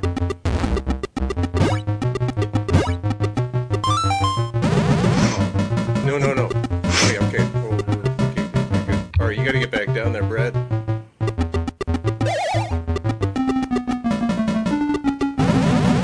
He's got him. He's got it. You got it. You did it. Good job. That's how it's done, boys. Now you gotta catch all the musical notes. I agree, Mikey D. When I saw this game in the arcade, it actually blew my mind. Yeah, this is one of the great arcade games on par with Donkey Kong, I think. In my opinion. It's in like a Donkey Kong cabinet, too, the style of it.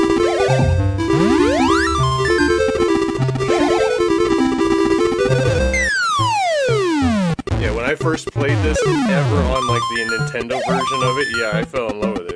It's addicting gameplay. The level variety is nice. and the score chasing, because it rolls over and over until you just lose all your lives. I played this first on the Atari 800.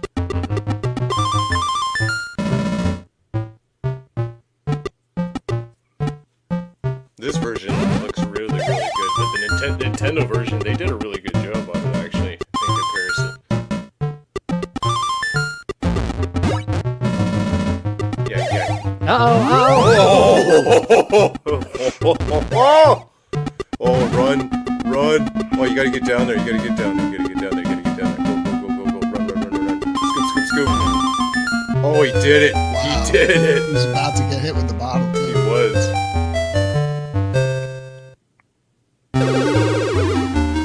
Oh no, this is a fun one.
Oh. No, you should have stayed down there. You should have stayed down there. He was safe. This is last life here. Doing really well, though. He's doing fantastic. Great run.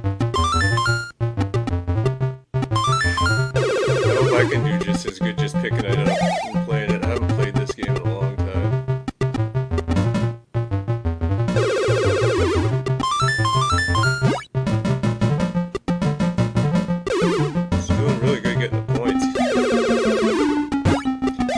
How you don't really have to rush to get through the level, but like he's getting those points off with hitting that vulture. 1,000 every time that vulture comes down. Bang.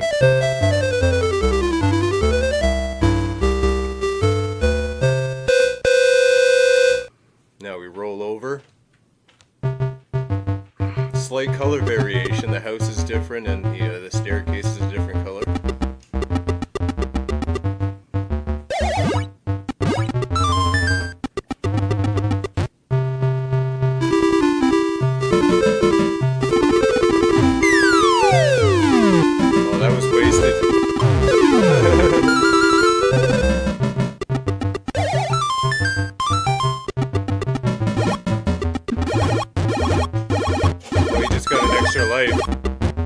Nice. He's having a fantastic run. You almost did as good as me. Wow. Nice escape. Oh no. Oh. What happened? Was there something in the water that got him? No, Brutus. He got punched from the top. Yeah. No, but he was out of range. Like that must have been like right at the very edge of the hitbox. Oh man. I thought he escaped that.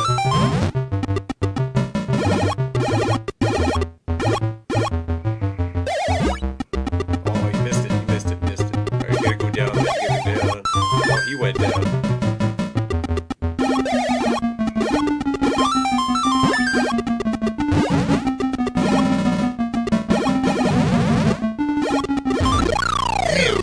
Can you punch those 44, skulls? 620.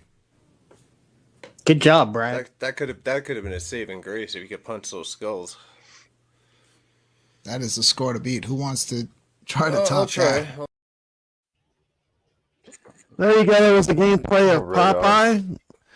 I got a super chat from Ray Latore. Thank you so much. This is for you, Ray.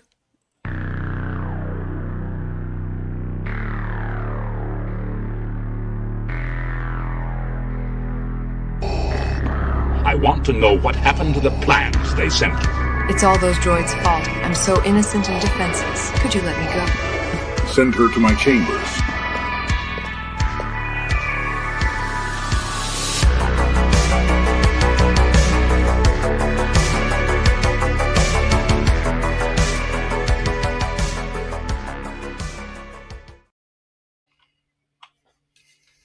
Anyway, thanks so much for watching tonight. And I'll send us out. I'm gonna send us out old school. Here we go. Well, Papa Brad's a gaming. He's got passion in his soul. From pinball tables to Atari, he's always in control.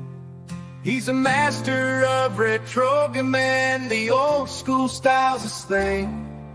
With every flick of the joystick, you can hear the twang ting. Stay legit, Papa Brad, keep the high school living. From the classic arcades to the AtGames Pinball board. With the Atari 2600, your love for games will never quit. Stay true yourself, Papa Brad, and always stay legit. He's a lover of the classics, the sound of pixelated beats. Late nights at the arcade with every game defeat. But he'll keep on pushing till he's reached that final stage.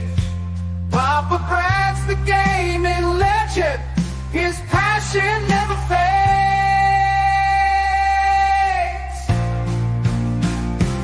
Stay legit, Papa Brad, keep the high